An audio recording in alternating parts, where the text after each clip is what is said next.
വർണ്ണാശ്രമധർമ്മദാത്രീം ബ്രഹ്മജ്ഞാനസുധാരസദാത്രീം സദ്ഗുരുരൂപധരാം സർവജ്ഞാം അമൃതാനന്ദമയീം പ്രണമാമി. സദാശിവസമാരംഭാം ശങ്കരാചാര്യമധ്യമാം അസ്മദാചാര്യപര്യന്താം വന്ദേ ഗുരുപരമ്പരാം. ഓം ശ്രീ ഗുരുഭ്യോ നമഃ. ഹരി ഓം. ഇന്നിവിടെ നമ്മൾ കൂടിയിരിക്കുന്നത് സാധാരണ നമ്മൾ കൂടാറുള്ളതുപോലെ ഒരു സാധനാ ക്യാമ്പിനോ സാധനാ ശിബിരത്തിനോ ഒന്നുമല്ല. നമ്മുടെ എല്ലാമായ അമ്മയെപ്പറ്റി കുറച്ച് ദിവസങ്ങളായി ഈ നാട്ടിൽ നടന്നുകൊണ്ടിരിക്കുന്ന കുപ്രചരണങ്ങൾക്കെതിരെ നമ്മുടേതായ പ്രതിഷേധം നമ്മുടേതായ രീതിയിൽ നമ്മുടെ സംസ്കാരം വിളിച്ചോടിക്കൊണ്ട് പ്രകടിപ്പിക്കാൻ മാത്രമാണ്. അതുകൊണ്ട് ഔപചാരികമായ മറ്റ് കാര്യങ്ങളിലേക്ക് കടക്കാതെ ഈ വിഷയത്തിൻ്റെ ഗൗരവം മുന്നിൽ കണ്ടുകൊണ്ട് തന്നെ ഈ വിഷയം അർഹിക്കുന്ന രീതിയിൽ ഇതിനെ ഒന്ന് നോക്കിക്കാണാൻ ശ്രമിക്കട്ടെ. രാവിലെ രാഹുൽ ഈശ്വർ ഉദ്ഘാടനം ചെയ്തു. വൈകിട്ട് മറ്റൊരു മഹതി ഇവിടെ സംസാരിക്കും, ഈ വിഷയത്തിൽ സംസാരിക്കും. പക്ഷേ എനിക്ക് എന്നെ സംബന്ധിച്ച് നേരിട്ട് വളരെ ചെറിയ പ്രായത്തിൽ തന്നെ അമ്മയുമായി ഒരു ബന്ധം സ്ഥാപിക്കാൻ, അല്ലെങ്കിൽ അമ്മയുടെ പാതാരബന്ധങ്ങളിൽ എൻ്റെ ജീവിതം സമർപ്പിക്കാനുള്ള ഒരവസരം കിട്ടിയ ആളാണ്. പല ക്ഷേത്രങ്ങളിലും പല വേദികളിലും പലപ്പോഴായി സംസാരിക്കുമ്പോഴൊക്കെ അതേത് വേദിയുമായിക്കൊള്ളട്ടെ അമ്മയുടെ ഒരു വാക്കെങ്കിലും പറയാതെ കടന്നു പോകാറില്ല. അതിന് കഴിയാറുമില്ല. അതിന് കാരണം ഒരു വ്യക്തി മറ്റൊരു വ്യക്തിയിൽ ചെലുത്തുന്ന ഏറ്റവും വലിയ സ്വാധീനം ആ വ്യക്തിയുടെ മനസ്സിൽ ചെലുത്തുന്ന സ്വാധീനമാണ്. അമ്മയെ സംബന്ധിച്ച് അമ്മയുടെ ഭക്തർക്ക് ഇപ്പോൾ ഒരു ടെലിവിഷൻ ചാനൽ പറയുകയാണ്, അമ്മയെക്കുറിച്ച് ഏതോ ഒരു ആഭാസകരമായ പുസ്തകം എഴുതിയ കണ്ണൂരിലുള്ള ഒരു ചെറുപ്പക്കാരൻ എഴുതിയിരിക്കുകയാണ്, അമ്മയുടെ അടുത്ത് വരുന്ന ഭക്തന്മാർക്ക് അമ്മ നൽകുന്ന ഭസ്മപ്പൊതിയിൽ കഞ്ചാവുണ്ടത്രേ. ആ കഞ്ചാവ് കഴിച്ച് മയങ്ങിക്കിടക്കുന്ന യുവതികളെ ഭക്തന്മാർ കൂടിച്ചേർന്ന് പീഡിപ്പിച്ചിട്ടാണത്രേ അമ്മയുടെ മക്കൾക്ക് കുട്ടികളുണ്ടാവുന്നത്.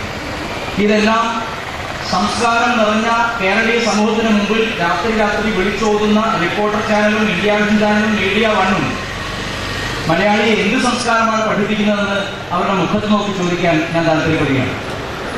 കാരണം അമ്മ കഴിഞ്ഞ 60 വർഷമായി ഈ ഭൂമിയിൽ അവതരിച്ചിട്ട് 60 വർഷമായി.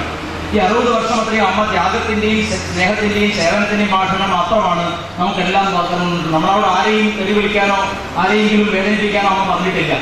മറ്റുള്ളവരുടെ തെരുവിൽ ക്ഷമിക്കാനും പൊറുക്കാനും മുന്നോട്ട് പോകാനും മാത്രമാണ് അമ്മ ഈ അവസരത്തിൽ നമ്മെ ഓർമ്മിപ്പിക്കുന്നത്. പക്ഷേ ഇതിന്റെ പിന്നിൽ വ്യക്തമായ ഒരു ഗൂഢാലോചനയുണ്ട്. ആ ഗൂഢാലോചനയെ വിളിച്ചു കൊണ്ടുവരാൻ വേണ്ടിയാണ് ഇത്തരം ഉപവാസ യജ്ഞങ്ങൾ പലയിടങ്ങളിലായി സംഘടിപ്പിക്കുന്നത്. ആ ഗൂഢാലോചന എന്തിന്റെ പേരിലാണ്?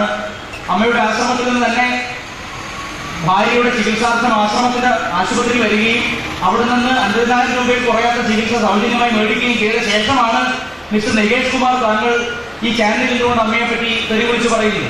റിപ്പോർട്ടർ ചാനലിന്റെ ചരിത്രം പരിശോധിച്ചാൽ, റിപ്പോർട്ടർ ചാനലിന് വേണ്ടി പണം മുടക്കുന്ന ആളുകൾ ആരൊക്കെയാണെന്ന് ശ്രദ്ധിച്ചാൽ അവരെല്ലാം വളരെ വ്യക്തമായ രാഷ്ട്രീയമുള്ള, വ്യക്തമായ മതമൗലികവാദമുള്ള വമ്പൻ പണച്ചാക്കുകളാണ്. ആ പണച്ചാക്കുള്ള പണം വാങ്ങി കീശയിൽ തിരികൊണ്ട് അമ്മയുടെ ആശുപത്രിയിൽ നിന്ന് തന്നെ സൗജന്യ സേവനം പറ്റിക്കൊണ്ടാണ് അമ്മയെ തെരുവിളിക്കുന്നത്. ഇത് കേട്ടുകൊണ്ടിരിക്കാൻ നമുക്ക് സാധിക്കുന്നില്ല. ഇത് അല്പ ദിവസങ്ങളായിട്ട് ഇത് തുടർന്നുകൊണ്ടേയിരിക്കുകയാണ്. മറ്റെല്ലാ ചാനലുകളും നിർത്തിയ ശേഷവും, ഇന്ത്യ വിഷനും റിപ്പോർട്ടറും നിർത്തിയ ശേഷവും മീഡിയ വണ്ണിന് കലി തീരുന്നില്ല. മീഡിയ വണ്ണിന് കലി തീരാത്തതിന്റെ കാരണം വ്യക്തമായി പറയേണ്ടതുണ്ട്. നമ്മുടെ അടുത്ത കാലത്ത് നടന്ന ഒരു വളരെ ദാരുണമായ സംഭവമാണ് കണ്ണൂർ നാറാത്ത് എന്ന സ്ഥലത്ത് നടന്ന തീവ്രവാദ ക്യാമ്പ്.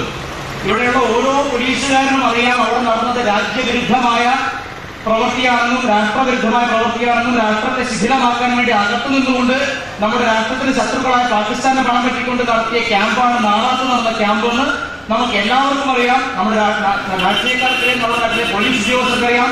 പക്ഷേ ഇതേപ്പറ്റി ഒരു റിപ്പോർട്ട് പോലും കാണിക്കാൻ തയ്യാറാവാത്ത റിപ്പോർട്ടർ ചാനൽ, ഇതേപ്പറ്റി ഈ രാജ്യവിരുദ്ധ രാഷ്ട്രവിരുദ്ധ വിധ്വംസക പ്രവർത്തനത്തെ പറ്റി ഒരു റിപ്പോർട്ട് പോലും കാണിക്കാൻ തയ്യാറാത്ത ഇന്ത്യ വിഷൻ, മീഡിയ വൺ, ഈ ചാനലുകളാണ് ഇപ്പോൾ ഏതോ ഒരു രാജ്യത്ത് വെച്ച് ക്രിസ്ത്യൻ മിഷണറിമാരുടെ പണം പറ്റിക്കൊണ്ട് ബ്ലാക്ക് മാജിക് സംഘത്തിൽപ്പെട്ട ഒരു സ്ത്രീ എഴുതിയ പുസ്തകത്തെ കണ്ണടച്ച് വിശ്വസിച്ചുകൊണ്ട് അമ്മയെ പറ്റി മോശം പറഞ്ഞുണ്ടാക്കുന്നത്. അപ്പൊ ഇത് വളരെ വ്യക്തമായ വിവേചനമാണ്. നിങ്ങളുടെ ആശയം ഒരേ സമയത്ത് മതമൗലികവാദത്തെയും വർഗീയവാദത്തെയും എതിർക്കുന്നതാണെങ്കിൽ ഞങ്ങൾക്ക് വിരോധമില്ല. നിങ്ങൾ ഒരേ സമയത്ത് മതമൗലികവാദങ്ങളെ പറ്റി മൗനം പാലിക്കുകയും മിതവാദികളും പൊതുവെ ശാന്തരുമായ ഹിന്ദുക്കളെ പറ്റി മോശം പ്രചരിപ്പിക്കുകയും ചെയ്യുമ്പോൾ അതിന് പിന്നിൽ പണം മുടക്കുന്നവർക്ക് വേണ്ടി പണിയെടുക്കുക എന്ന മ്ലേച്ഛമായ വികാരമാണുള്ളത് മനസ്സിലാക്കാൻ വലിയ പ്രയാസമൊന്നുമില്ല. ഇത്തരത്തിൽ ഹിന്ദുക്കളെ ഒറ്റപ്പെടുത്തിക്കൊണ്ട് പല രീതിയിൽ ആക്രമിച്ചുകൊണ്ട് തകർക്കാൻ വേണ്ടി പലയിടങ്ങളിലായി ശ്രമം നടക്കുന്നു. അതിന്റെ ഏറ്റവും ഒടുവിലത്തെ ഉദാഹരണമാണ് ഹോളി ഹേൽ എന്ന പുസ്തകം. ഒരു ഉദാഹരണം പറഞ്ഞാൽ കഴിഞ്ഞ ഏതാനും വർഷങ്ങളായിട്ട് നമ്മുടെ ആശ്രമത്തെ പറ്റി ഉയർന്നു വന്ന ഏറ്റവും വലിയ വിവാദമായിരുന്നു സത്നാം സിംഗിന്റെ കൊലപാതകം. സത്നാം സിംഗിനെ കൊലപാതകം ചെയ്തത് അമൃതാനന്ദമയി ദേവിയാണെന്ന രീതിയിലാണ് പല മാധ്യമങ്ങളും പ്രചരിപ്പിച്ചത്. അവിടെ നടന്ന സംഭവങ്ങൾക്ക് 10,000-കണക്കിന് ആൾക്കാർ സാക്ഷികളാണ്. അമ്മയുടെ ഒരു ദിവസത്തെ ജീവിതം, അമ്മയുടെ ഒരു ദിവസം എന്ന് പറഞ്ഞാൽ 10,000-കണക്കിന് ആളുകൾക്ക് സമാശ്വാസം നൽകാനുള്ള അവസരങ്ങളാണ്. അമ്മയെ സംബന്ധിച്ച് ഒരു ദിവസം എന്ന് പറഞ്ഞാൽ രാവിലെ 10 മണിക്ക് അമ്മ വേദിയിൽ എത്തിക്കഴിഞ്ഞാൽ പിറ്റേന്ന് പുലർച്ചെ 5 കോഴിക്കോട് കഴിഞ്ഞ ദിവസം അമ്മ 18-19 തീയതികളിൽ അമ്മ ഉണ്ടായിരുന്നു. രാവിലെ 10 മണിക്ക് വേദിയിലെത്തുന്ന അമ്മ ഓരോരുത്തരെ കണ്ട് അവരുടെ പ്രശ്നങ്ങൾ സ്വന്തം ജീവിതത്തിൽ കേട്ടുകൊണ്ട് അവരുടെ വിഷമങ്ങളെ സമാശ്വസിപ്പിച്ചുകൊണ്ട് നിരന്തരം അക്ഷീണം പ്രവർത്തിച്ചുകൊണ്ട് പിറ്റേന്ന് രാവിലെ 5 മണിക്കാണ് ഇരുന്നിടത്തുനിന്ന് എഴുന്നേൽക്കുന്നത്. ഭക്ഷണം കഴിക്കാതെ, ഉറക്കമില്ലാതെ, സ്വന്തം ശരീരത്തിന്റെ സുഖങ്ങൾ യാതൊന്നും കാക്ഷിക്കാതെ ഒരു വ്യക്തി ലോകത്താദ്യമായിട്ടായിരിക്കും ഒരു പക്ഷേ ഇത്രയും അധികം ആളുകളെ ഒരുമിച്ച് ഒരു ദിവസം കാണുന്നു. ഇത് നിത്യവും അമ്മ നിരന്തരം പ്രവർത്തിച്ചുകൊണ്ടിരിക്കണം. അമ്മ ഏതെങ്കിലും ഒരു ദിവസം, ആഴ്ചയിൽ ഒരു ദിവസമോ അല്ലെങ്കിൽ വർഷത്തിൽ ഒരു ദിവസമോ ചെയ്യുന്ന പ്രക്രിയയല്ല. അമ്മയെ സംബന്ധിച്ച് ഇത് നിത്യ തൊഴിലാണ്. അമ്മ എല്ലാ ദിവസവും ഓരോരുത്തരെയും ഇതുപോലെ സമാശ്വസിച്ചുകൊണ്ടിരിക്കുന്നു. ആ അമ്മയെ പറ്റിയാണ് ഈ പുസ്തകത്തിൽ എഴുതിയിരിക്കുന്നത്. ഒരു ദിവസം 100 പേരോടെങ്കിലും ലൈംഗിക ബന്ധം പുലർത്തുമെന്ന്. ഇത് പണ്ടൊരു ചൊല്ലുണ്ട്, നാവ് ദോഷം പറഞ്ഞാൽ പല്ലിനാണ് ശിക്ഷ. ഇത് ചാനലുകാർ ഓർക്കണം. നിങ്ങളുടെ നാവ് പിഴച്ചത് പറഞ്ഞാൽ നിങ്ങളെ പിഴച്ച നാവിനെ അടക്കാൻ നിങ്ങളെ പല്ലിനാണ് ശിക്ഷ.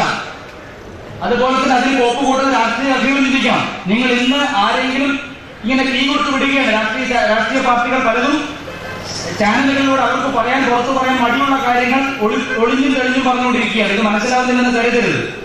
ഇന്ന് മാതാമൃതാനന്ദമയി മഠം എന്ന് പറയുന്നത് കോഴിക്കോടോ കൊല്ലത്തോ മാത്രം ഒതുങ്ങി നിൽക്കുന്ന പ്രസ്ഥാനമാണ്. 190 രാജ്യങ്ങളിൽ വളരെ വ്യക്തമായ പ്രവർത്തന ശൈലിയുള്ള ആഴത്തിൽ വേരുകളുള്ള ഒരു പ്രസ്ഥാനമായി മാറിയിരിക്കുകയാണ്. ഇതേപ്പറ്റി എന്തും പറഞ്ഞു കളയാം എന്ന് വിചാരിക്കുന്നത് മണ്ടത്തരം മാത്രമാണ്. സത്നാം സിംഗിന്റെ കൊലപാതകം എന്താണ് ശരിക്കും കാണിക്കുന്നത്?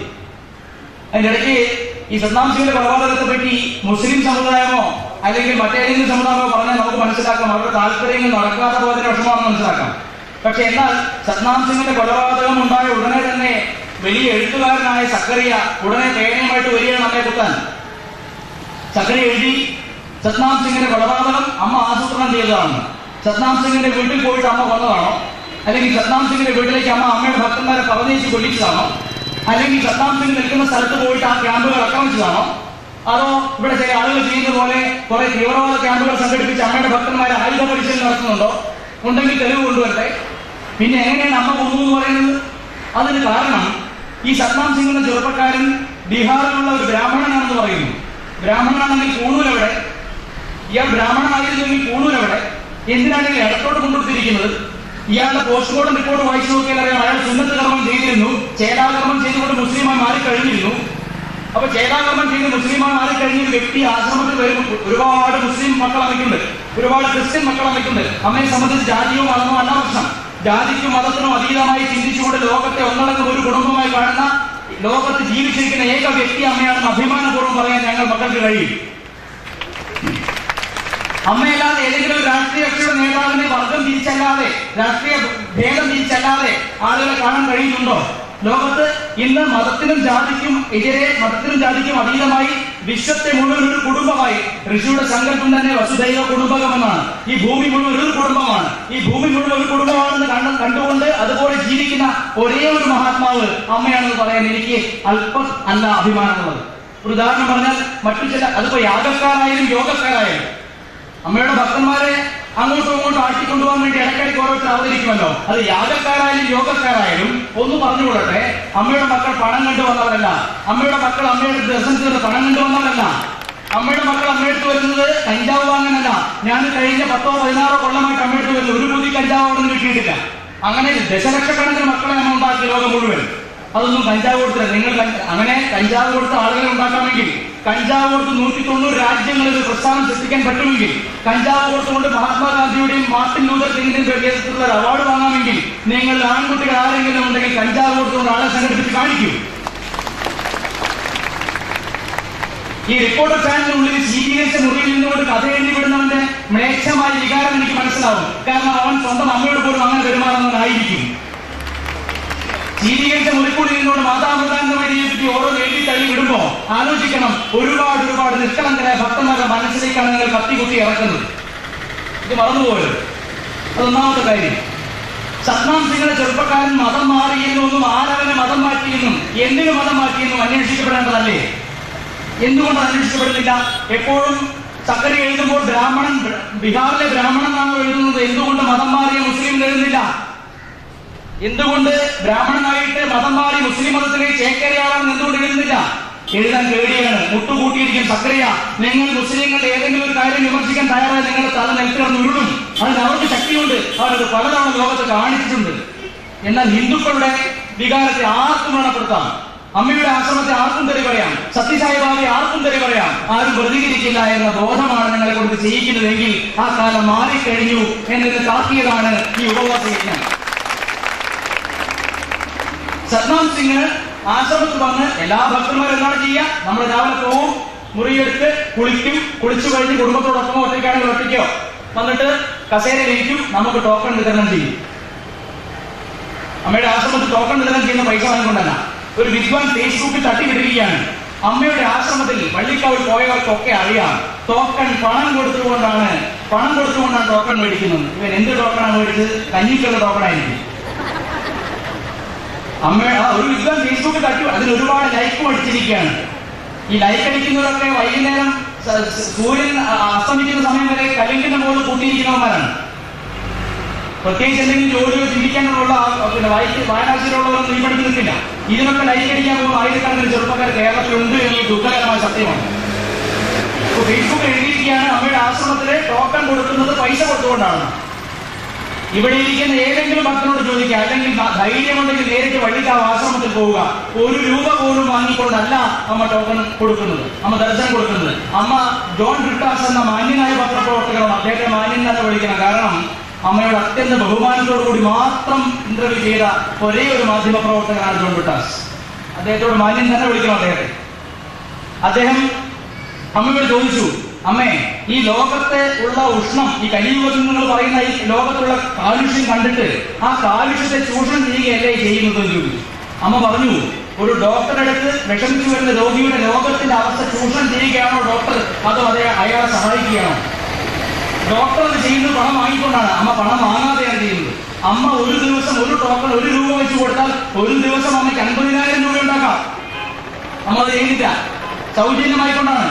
സ്വന്തം ശരീരത്തിൽ ഒരു മെഴുകുതിരി പോലെ ഉരുകി തീർത്തുകൊണ്ട് നമുക്ക് വേണ്ടി നമ്മുടെ ഇടയിൽ ജീവിക്കുന്ന ഈ ഈശ്വരനെ തെറി പറഞ്ഞുകൊണ്ട് എന്ത് പുണ്യമാണ് നിങ്ങൾക്ക് ലഭിക്കാൻ പോകുന്നത് എന്ന് സ്വയം ചോദിക്കണം. ഇപ്പൊ സത്നാം സിംഗിനെ ടോക്കൺ എടുത്തില്ല, സത്നാം സിംഗ് വരി നിന്നില്ല. സത്നാം സിംഗ് VIP ആണ്. എന്താ കാരണം? സത്നാം സിംഗിനെ പറഞ്ഞു വിട്ടവർ സത്നാം സിംഗിനോട് പറഞ്ഞത് ഒരു ട്രയൽ റൺ നടത്താനാണ്. ട്രയൽ റൺ എന്ന് പറഞ്ഞാൽ പലപ്പോഴും പല ഭീകര രാഷ്ട്രങ്ങളും ചെയ്യുന്ന പരിപാടിയാണ്. ചെറിയൊരു സ്ഫോടനം നടത്തി നോക്കും. നമ്മുടെ കോഴിക്കോട് അങ്ങാടിയിൽ ഉണ്ടാകുക കുറച്ച് വർഷം മുമ്പേ. കോഴിക്കോട് അങ്ങാടിയിൽ നമ്മുടെ സാഗർ ഹോട്ടലിന്റെ അടുത്ത് നമ്മുടെ KSRTC സ്റ്റാൻഡിൽ 1-2 ബോംബ് പൊട്ടിച്ച് കാണിച്ചല്ലോ. അതൊരു പരീക്ഷണമായിരുന്നു. അത് പൊട്ടിച്ചത് എങ്ങനെയുണ്ട് നോക്കാം, ഇത് നമുക്ക് വലുത് പൊട്ടിക്കാം. ഇതാണ് ഭീകരവാദികളുടെ പരിപാടി. ഇതുപോലെ പൊട്ടിച്ച ഒരു മനുഷ്യ ബോംബായിരുന്നു സത്നാം സിംഗ്. അത് മനസ്സിലാക്കാൻ വലിയ ബുദ്ധിയൊന്നും വേണ്ട.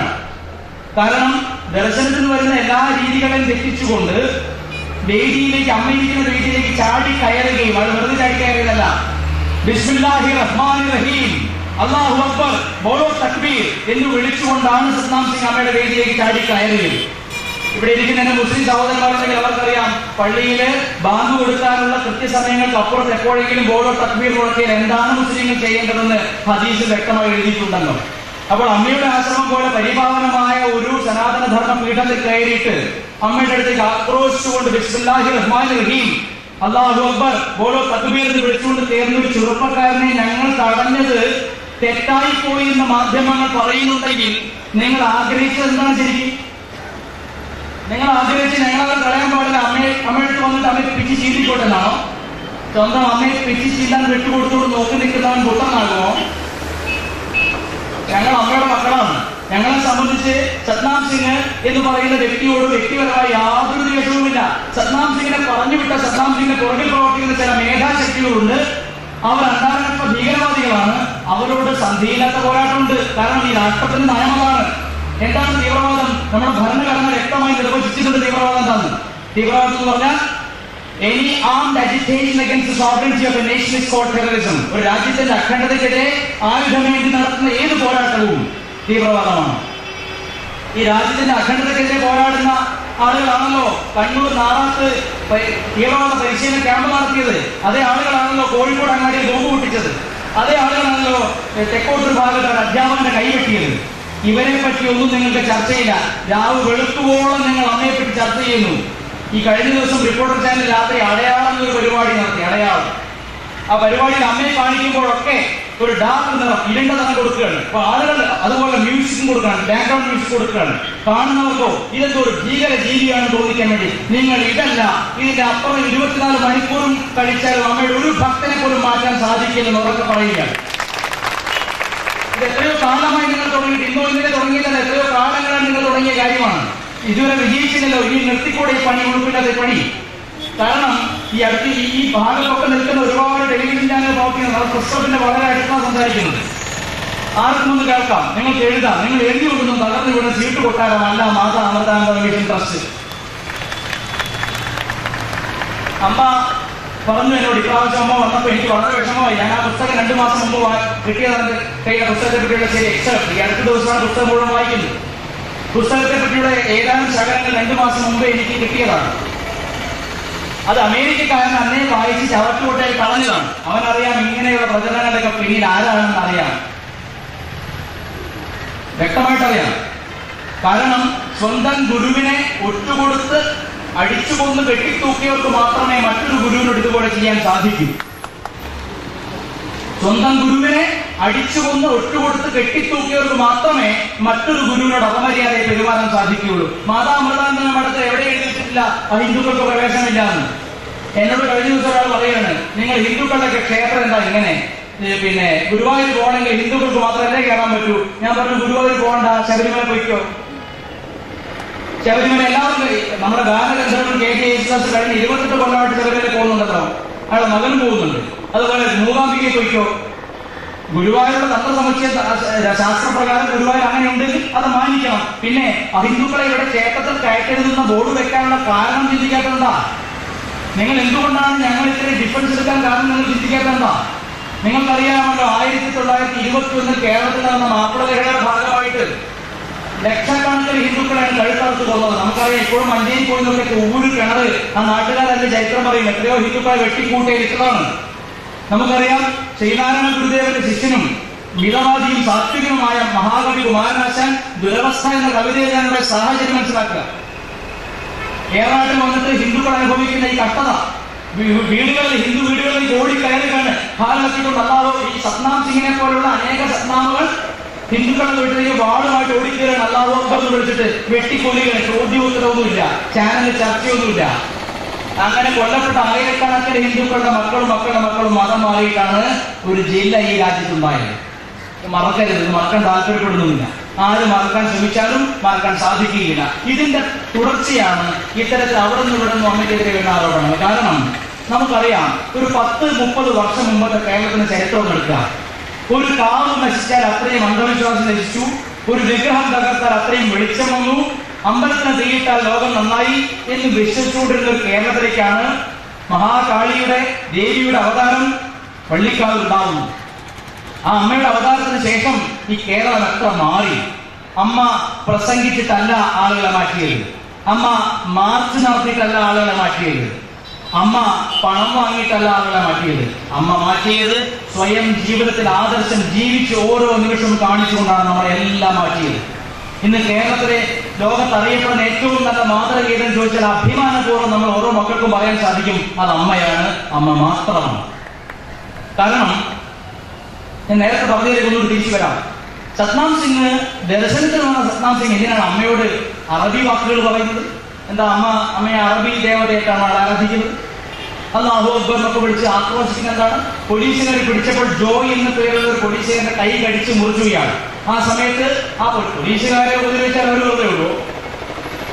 പോലീസുകാരുടെ ഡ്യൂട്ടിക്ക് നിന്ന പോലീസുകാരുടെ കയ്യിൽ കടിച്ചു ഈ സത്നാം സിംഗ്, ജോയ് എന്ന പോലീസുകാരന്റെ കോൺസ്റ്റബിളിന്റെ. അപ്പോൾ ഉടനെ അവർ പോലീസുകാർ ഓടി വന്ന ആളെ അറസ്റ്റ് ചെയ്തു, പിടിച്ചു കെട്ടിക്കൊണ്ടുപോയി. അത് ടിവിയിൽ എല്ലാ ചാനലും കാണിക്കുന്നുണ്ട്. റിപ്പോർട്ടർ ചാനലിൽ ഇത് കാണിച്ചു. പക്ഷെ അവൻ പറയുന്നതിന് ശബ്ദം മ്യൂട്ടാക്കി. ഇതിപ്പോ പുതിയ കലയാണ്. ആരെങ്കിലും എന്തെങ്കിലും സാരമായ കാര്യം പറയുമ്പോൾ മ്യൂട്ടാക്കുക. നമുക്കറിയാം, കഴിഞ്ഞ ദിവസം റിപ്പോർട്ടർ ചാനലിൽ ഇന്ത്യ വിഷയം നടന്ന ചർച്ചയിൽ പങ്കെടുത്ത ബഹുമാനപ്പെട്ട രാഹുൽ ഈശ്വറിന്റെ സ്വരം അവർ മ്യൂട്ട് ചെയ്ത് കളഞ്ഞു. ഒരു തവണയിൽ എത്രയോ തവണ. അവസാനം രാഹുൽ ഈശ്വറിന് അപേക്ഷിക്കേണ്ടി വന്നു, എന്റെ ശബ്ദം മ്യൂട്ടാക്കി കളയുകയാണെങ്കിൽ ഞാൻ ഈ ചർച്ചയിൽ പങ്കെടുക്കില്ല എന്ന്.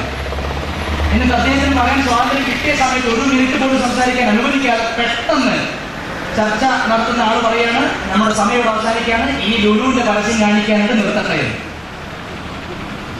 നമ്മുടെ ചർച്ചയോട് അവസാനിക്കുകയാണ്. ചർച്ചയ്ക്ക് പൈസ തന്നതിന്റെ ചാനലില് ചർച്ച നടത്താൻ പൈസ തന്നവന്റെ പരസ്യം കാണിക്കാനുണ്ട്. നമ്മുടെ ചർച്ചയോടെ നിർത്തുകയാണ്.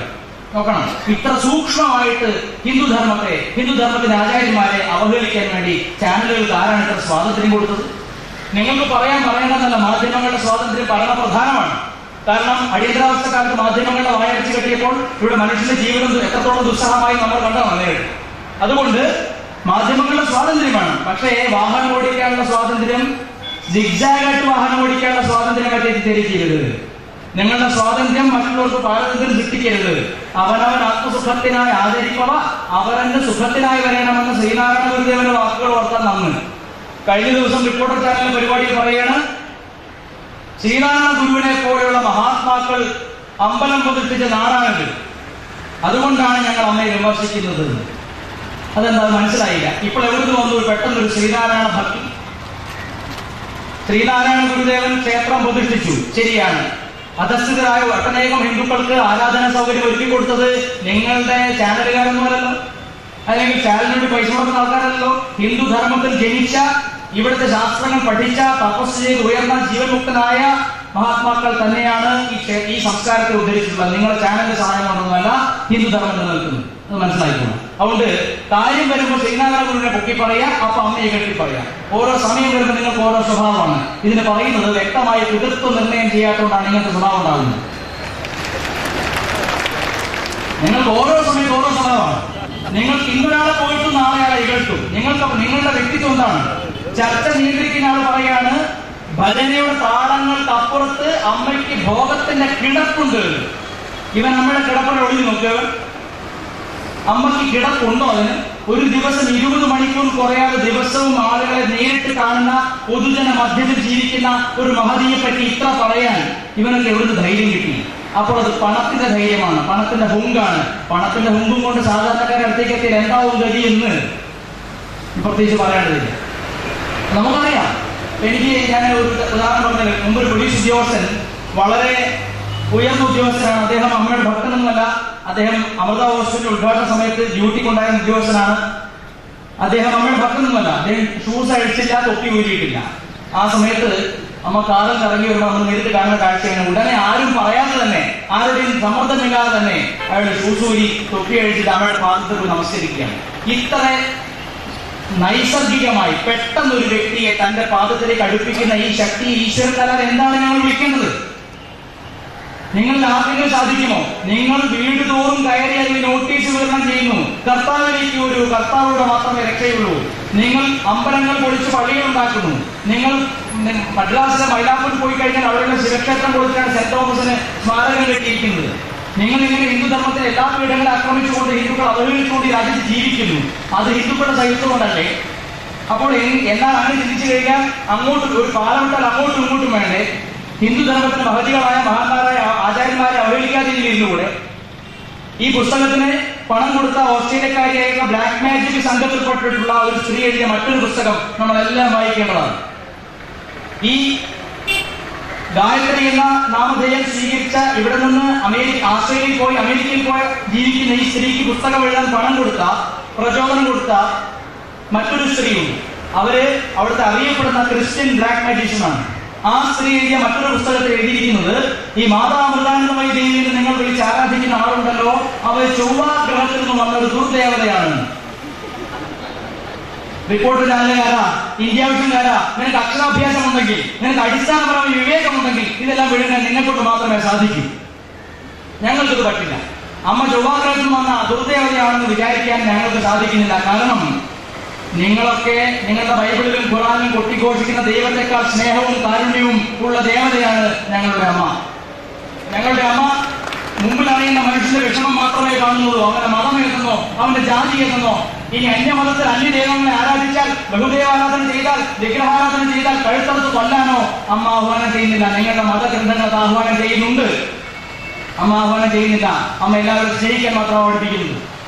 പിന്നെ സദ്ദാം സിംഗിനെ കൊല്ലേണ്ടത് ആശ്രമത്തിന്റെ ആവശ്യമല്ല, വിട്ടവരുടെ ആവശ്യമാണ്. കാരണം ഏതായാലും ഈ ഭ്രാന്തനെ പിടിച്ചു കഴിഞ്ഞ് ഇവൻ പോലീസുകാരോട് ചോദ്യം ചെയ്യേണ്ടതിക്ക് സത്യം പറഞ്ഞു പോയാലോ എന്ന് ഭയക്കുന്നത് മാതാമൃതാനന്ദ മഠമല്ല, മറ്റാരൊക്കെയാണ്. അതുകൊണ്ട് അവനെ കൊല ചെയ്തു വളരെ ആസൂത്രിതമായിട്ട്. അത് അന്വേഷിക്കട്ടെ, എങ്ങനെ കൊല്ലപ്പെട്ടു എന്ന് അന്വേഷിക്കട്ടെ. ഈ നാട്ടിൽ അനേകം പോലീസ് ഉദ്യോഗസ്ഥന്മാരുണ്ട്. ഈ നാട്ടിൽ അനേകം ഇന്റലിജൻസ് ഏജൻസീസ് ഉണ്ട്. അവർ അന്വേഷിക്കട്ടെ ആരാണ് സദ്ദാം സിംഗിനെ ചെറുപ്പക്കാരനെ മതം മാറ്റിയത്. അമ്മയുടെ ആശ്രമത്തിൽ വരുന്നത് 3 മാസം മുമ്പ് തന്നെ കേരളത്തിൽ അവൻ ക്യാമ്പ് ചെയ്യുന്നുണ്ട്.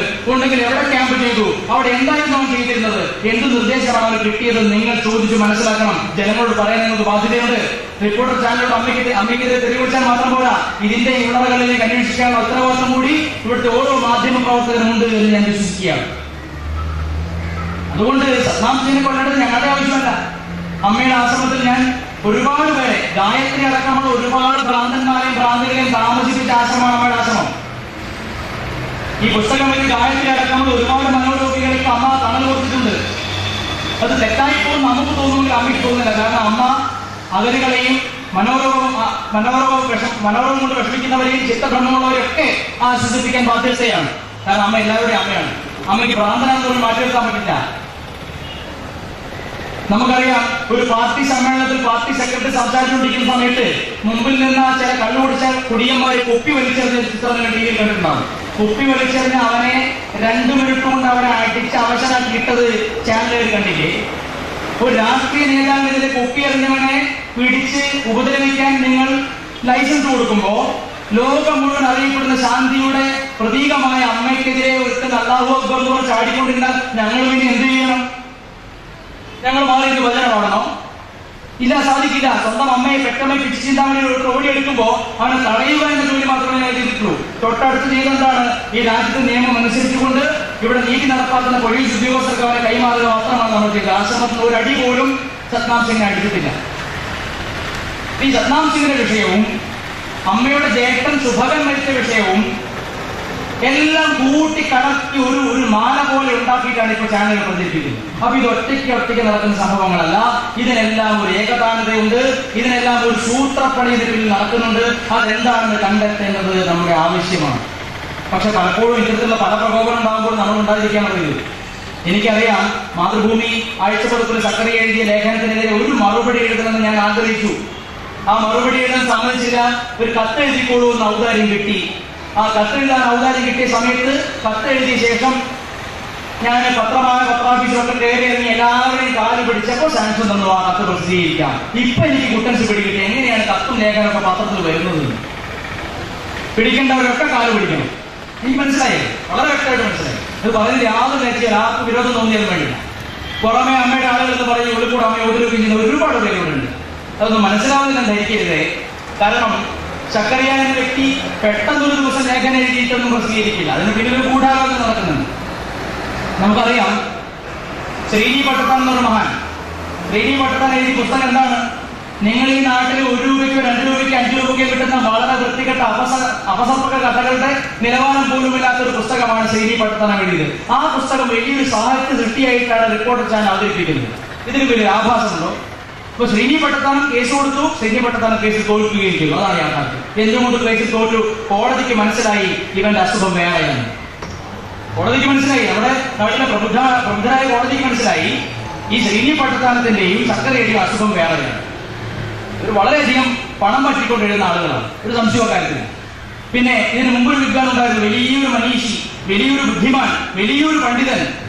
അയാൾ എഴുതിയിരിക്കുകയാണ്, പച്ചക്കുതിര എന്ന DC ബുക്സ് പ്രസിദ്ധീകരിക്കുന്ന പച്ചക്കുതിര എന്ന മാഗസിൻ എഴുതിയിരിക്കുകയാണ്, ചെറിയ കുട്ടികളെ കെട്ടിപ്പിടിക്കാൻ പാടുള്ളൂ, ഇല്ലെങ്കിൽ കാമവികാരം ഉണരുമെന്ന്. ആ മഹാനെ സുകുമാർ അഴീക്കോട് എഴുതിയതാണ് പച്ചക്കുതിരയില്. ചെറിയ കുട്ടികളെ മാത്രമേ നിങ്ങൾ കെട്ടിപ്പിടിക്കാൻ പാടുള്ളൂ, അല്ലെങ്കിൽ കാമവികാരം ഉണരുമെന്ന്. സുകുമാരയ്യക്കോട് മാഷെ കോഴിക്കോട് ജയ ഓഡിറ്റോറിയത്തിൽ വെച്ച് കണ്ടപ്പോൾ ഞാൻ ചോദിച്ചു, മാഷെ ഒരു സംശയം ചോദിക്കാനുണ്ട്. എന്താന്ന് ചോദിച്ചു. മാഷയുടെ അമ്മ ഇപ്പൊ മാഷെ കെട്ടിപ്പിടിച്ച മാഷക്ക് ലൈംഗിക ഉപകാരം ഉണ്ടാവും ചോദിച്ചു. ചിലപ്പോൾ അയാൾക്ക് ഉണ്ടാവുമായിരിക്കും, എനിക്കറിയില്ല. എന്നാൽ നമുക്കൊന്നും ഉണ്ടാവുന്നില്ല. അത്ര മേച്ചന്മാർക്ക് മാത്രമേ ഇത്ര വൃത്തികെട്ട നാവിന് ലൈസൻസ് ഇല്ലാത്ത കാര്യങ്ങൾ എഴുതി പിടിപ്പിക്കാനും അത് എഴുതാൻ താഴെ പത്രത്തിന്റെ താളുകൾ ചെലവഴിക്കുന്ന ആളുകൾക്ക് മാത്രമേ ഇത് സാധിക്കൂ. അന്ന് ഏറെ ദുഃഖത്തോടുകൂടി ഏറെ വേദനയോടുകൂടി മാഷോട് ഞാൻ പറഞ്ഞു, മാഷേ ഇങ്ങനെയൊക്കെ എഴുതാനും പറയാനും കഴിയുന്ന നിങ്ങളുടെ നാവുണ്ടല്ലോ, അത് പുഴുത്തേ നിങ്ങൾ മരിക്കുന്നു പറഞ്ഞു. അതൊരു ഭക്തന്റെ വിഷമം മാത്രമല്ല, ശാപവാക്കല്ല, വിഷമം കൊണ്ട് പറഞ്ഞതാണ്. ഏതായാലും പ്രകൃതി അത് ഏറ്റെടുത്തും തോന്നുന്നു അയാൾ അങ്ങനെയാണ് മരിച്ചത്. എന്തായാലും വേണ്ടില്ല. പക്ഷേ ഇത്തരം ആളുകളൊക്കെ നമ്മൾ പണ്ഡിതെന്ന് വിളിക്കുന്നു. അമ്മ പറയാറുണ്ട്, ഒരു പണ്ഡിതൻ എത്ര പുസ്തകം പഠിച്ചാലും അവൻ ഉയർന്നു പറക്കുന്ന ഒരു കഴുകൻ മാത്രമാണ്. എത്ര ഉയർന്നു പറന്നാലും അവന്റെ കണ്ണ് ഇവിടെ താഴെ കിടക്കുന്ന ചീഞ്ഞടിഞ്ഞ ശവത്തിന് മേലെയാണ്. ഇതുപോലെ നമ്മുടെ നാട്ടിലെ ഓരോ പുതിയ പണ്ഡിതൻ, സക്കറിയായാലും സുകുമാരയ്യക്കോടായാലും റിപ്പോർട്ടർ ചാനലിലെ വലിയ വലിയ മഹാന്മാരായാലും എല്ലാവരും കഴുകന്മാരുടെ സാമയിൽ ഈ സംസ്കാരവും ഈ രാജ്യവും കൊടുക്കുന്നു. ഒരു സംശയമില്ലാത്ത കാര്യമാണ്. കഴുകന്മാരെ നിങ്ങൾ വലിയ വലിയ കാര്യങ്ങളാണ് പറയുന്നത്. നിങ്ങൾ പറയുന്നത് സോഷ്യലിസം, ജനാധിപത്യം, മതേതരത്വം, നിങ്ങൾ വലിയ വലിയ കാര്യങ്ങളാണ് പറയുന്നത്. നിങ്ങളുടെയൊക്കെ മനസ്സെവിടെയാണ് നടക്കുന്നത്? നിങ്ങൾ സ്വയം പരിപൂർണനായോ? നീ റിപ്പോർട്ടർ ചാനലിൽ ഇന്ത്യ വിഷുവിൽ കുത്തി കുടിക്കുന്നവൻ പരിപൂർണനാണോ? നിങ്ങൾ ഈ പഞ്ചനക്ഷത്ര ഹോട്ടലുകളിലൊന്ന് പോവുക. അത് കൊച്ചിയിലെ ലേമരടിയിലാണെങ്കിലും കോഴിക്കോട്ടുള്ള ഹോട്ടലുകളാണെങ്കിലും ഒന്ന് പോവുക. മദ്യസൽക്കാരം ചെയ്ത് മദ്യസേവയിൽ കാലിളകാതെ നടക്കാൻ പറ്റാത്ത ചാനലുകാരാണ് അമ്മയെപ്പോഴൊരു വിശുദ്ധയെ പറ്റി തെമ്മാടിത്തരം പറഞ്ഞുണ്ടാക്കുന്നത്. ഇത് കണ്ടുകൊണ്ട് നിൽക്കുന്ന നമ്മൾ ആണുങ്ങളാണെന്ന് സ്വയം ചോദിക്കണം. അത് വേറെ കാര്യം. ഈ രാജ്യത്ത് എത്ര സംഘടനകളുണ്ട്? ഹിന്ദുക്കളുടെ പേരിൽ തന്നെ 1000 സംഘടനകളുണ്ട്. വളരെ ശക്തമായി പ്രതിഷേധിക്കുന്ന സമയമാണ്. പക്ഷേ അമ്മ നമ്മളെ പഠിപ്പിച്ചൊരു സംസ്കാരം ഉള്ളതുകൊണ്ട് മാത്രം, അമ്മ എന്നൊരു വ്യക്തി, ഒരു മഹാശക്തി അവിടെ ഉള്ളതുകൊണ്ട് മാത്രമാണ് അമ്മയുടെ മക്കൾ അടങ്ങിയിരിക്കുന്നത്. നിങ്ങൾ പറയുമായിരിക്കും, നിങ്ങൾ 10,000 പേര് ചേർന്ന് ഞങ്ങൾ എന്ത് ചെയ്യും? ഞങ്ങൾക്ക് ഈ നടുറോട്ടിൽ ജീവൻ എടുക്കാമല്ലോ, അതിന് സ്വാതന്ത്ര്യമുണ്ടല്ലോ. അമ്മയെപ്പറ്റി ഇനിയും ഇത് തുടർന്നാൽ അത്രയും തീവ്രമായ രീതിയിൽ പ്രതികരിക്കേണ്ടി വരും. നിങ്ങൾക്കെതിരെയല്ല ഞങ്ങളുടെ സമരം, നിങ്ങളെ ആരാണ് താക്കോൽ തിരിച്ചു വിടുന്നത്? അങ്ങനെ ചില ശക്തികളുണ്ട്. ഉദാഹരണം പറഞ്ഞാൽ, മാതാ അമൃതാനന്ദമയി ദേവി ഒരു ജിന്നാണെന്ന് പ്രചരിപ്പിച്ചിരുന്നു ഒരു കാലത്ത്. എന്താ കാരണം അന്വേഷിച്ചപ്പോൾ മനസ്സിലായത്, വെള്ളിമാട് എന്ന ആശ്രമത്തിന് വളരെ അടുത്തുള്ള മറ്റൊരു മുസ്ലിം സ്ഥാപനത്തിൽ നിന്ന് ഒരുപാട് പേര് അമ്മയെ കാണാൻ വന്നു തുടങ്ങിയപ്പോൾ ഉടനെ നോട്ടീസ് വരികയാണ്, അമ്മ ഒരു ജിന്നാണ്, ജിന്ന് പിടിച്ചു കളയും. അതെന്താ ഉദ്ദേശിക്കുന്നത്? സ്വന്തം കാലിന്റെ ചോട്ടിലെ മണ്ണൊലിച്ചു പോകുന്ന ഏകത്തിന്റെ വിഷമം നിങ്ങളുടെ വിഷമം ഞങ്ങൾക്ക് മനസ്സിലാക്കാൻ കഴിയും. കാരണം ലോകത്ത് 190 രാജ്യങ്ങളിൽ അമ്മയെടുത്ത് വരുന്നൊരു മുഴുവൻ ഹിന്ദുക്കളൊന്നുമല്ല. മുസ്ലിങ്ങളുണ്ടതിൽ, ജൂതന്മാരുണ്ടതിൽ, ക്രിസ്ത്യാനികളുണ്ട്. അനേകായിരം പേര് ഓരോ ദിവസവും അമ്മയിലേക്ക് വന്നുകൊണ്ടിരിക്കുകയാണ്. നിങ്ങൾ ഇത്രയും കാലം പള്ളിയും മേടയായിട്ട് ചെരുപ്പിന്റെ വാറ ചെയ്യുന്നതല്ലാതെ നിങ്ങൾക്ക് അതേ ഹിന്ദുക്കളൊന്നും മാറ്റാൻ കഴിയത്തില്ല. വെറുതെ വിചാരിക്കുകയാണ്. എന്നാൽ ലോകമെമ്പാടും ലളിതാ സഹസ്രനാമത്തിന്റെ മാധുര്യവും മഹിമയും അറിയിച്ചുകൊണ്ട് അമേരിക്കക്കാരനെയും ജപ്പാൻകാരനെയും ചൈനക്കാരനെയും ആഫ്രിക്കക്കാരനെയും കൊണ്ട് നമ്മുടെ ഭാരതത്തിന്റെ സംസ്കാരം ശീലിപ്പിക്കുന്ന ഈ മഹാത്മാവിനെ അവഹേളിക്കുന്നത് ഭാരതീയ സംസ്കാരത്തെ അവഹേളിക്കുന്ന തുല്യം തന്നെയാണ്, യാതൊരു സംശയവുമില്ല. ഇതുകൊണ്ടൊന്നും പേടിച്ചു പോകുന്ന ആരും വിചാരിക്കല്ലേ. ചാനലുകാരൻ വിചാരിക്കുന്നത് ഞാൻ കണ്ട് വാർത്ത കൊടുത്ത് കണ്ടില്ലേ അമൃതാനന്ദമേ മാപ്പ് പറഞ്ഞു. ഇതിന് ഞാൻ ഈ അടുത്ത കാലത്ത് കേട്ട 2014 ഏറ്റവും വലിയ തമാശ, റിപ്പോർട്ടർ ചാനലില് ഒരു യുക്തിവാദി പറഞ്ഞ തമാശയാണ്. ആ യുക്തിവാദി പറയുകയാണ്, തമാശ ഏത് യുക്തിവാദി പറഞ്ഞാലും നമ്മൾ ചിരിക്കണമല്ലോ. യുക്തിവാദി പറയുകയാണ്, യുക്തിവാദി ഒരു റിപ്പോർട്ടർ ചോദിക്കുകയാണ്, അല്ല നമ്മളിപ്പോ എന്താ ചെയ്യേണ്ടത്, ഇങ്ങനെയൊക്കെയാണ് സ്ഥിതി, നമ്മളിപ്പോ എങ്ങനെ തടയാൻ പറ്റൂ ഇവരെ? അപ്പോ യുക്തിവാദി പറയുകയാണ്, നിങ്ങളൊരു കാര്യം ചെയ്യും, കേസ് കൊടുക്കുന്നു. ഞങ്ങൾക്ക് അതിനെ പറയാനുള്ള കേസ് കൊടുക്കുന്നു. അവിടെ ഇവിടെ ഇരുന്ന് അതൊന്നും വിളിച്ച് പറയാനുള്ള കേസ് കൊടുക്കണോ? ധൈര്യമാക്കാൻ കേസ് കൊടുക്കുന്നു. ഈ രാജ്യത്തിൽ കോടതിയില്ലേ, നിയമമില്ലേ? ആരെ പറ്റിയെങ്കിലും നിങ്ങൾക്ക് ആരോപണം ഉണ്ടെങ്കിൽ കേസ് കൊടുക്കാമല്ലോ. എന്താ കേസ് കൊടുക്കാത്തത്? കേസ് കൊടുത്താൽ നിങ്ങൾ കേസ് 8 നിലയ്ക്ക് പൊട്ടും. നിങ്ങൾക്കറിയാം, നിങ്ങളുടെ കയ്യിൽ യാതൊരു തെളിവുകളുമില്ല. ഏതാനും കെട്ടുകഥകളും വൃത്തികെട്ട മനസ്സിന്റെ ഏറ്റവും നീചമായ വികാരങ്ങൾ പ്രകടിപ്പിക്കുകയും ചെയ്യുന്ന ഏതാനും പുസ്തകങ്ങൾ വായിച്ച അറിവ് മാത്രമേ നിങ്ങൾക്കുള്ളൂ. അപ്പൊ യുക്തിവാദി പറയാണ്, അമ്മയെ വിളിപ്പിക്കണം. എവിടെ? റിപ്പോർട്ടർ ചാനലില്. എന്നിട്ടോ അമ്മയൊരു സ്ഥലത്ത് ഇരിക്കുക, ഇപ്പോഴത്തെ ഈ യുക്തിവാദി ഇരിക്കുക. എന്നിട്ട് യുക്തിവാദി അമ്മയോട് ചോദ്യം ചോദിക്കുക, അമ്മ മറുപടി മുട്ടുന്നത് നമുക്കൊക്കെ കാണാമല്ലോ എന്ന്. നല്ല തമാശയാണ്. ഈ 2014 ഞാൻ കേട്ട ഏറ്റവും നല്ല തമാശയാണ് ഈ യുക്തിവാദി പറഞ്ഞത്. പൊന്നു മോനെ കലാനാഥ, നീ കുറെ കാലമായല്ലോ ശ്രമിക്കുന്നു അമ്മയെ തകർക്കാൻ. നീ പറയുന്നത് അമ്മയ്ക്ക് സ്വിസ് ബാങ്കിൽ 33,333 ലക്ഷം കോടി ഉണ്ടെന്ന്. ആ 33 കണക്ക് മനസ്സിലായില്ല, 3-ാം മാർക്ക് അത് അറിയുള്ളൂ. ഫേസ്ബുക്കിൽ നിങ്ങൾ വിട്ടിരിക്കുകയാണ്, ആയിരക്കണക്കിന് പോസ്റ്റുകളാണ്. അമ്മയ്ക്ക് 33,33,333 ലക്ഷം കോടി.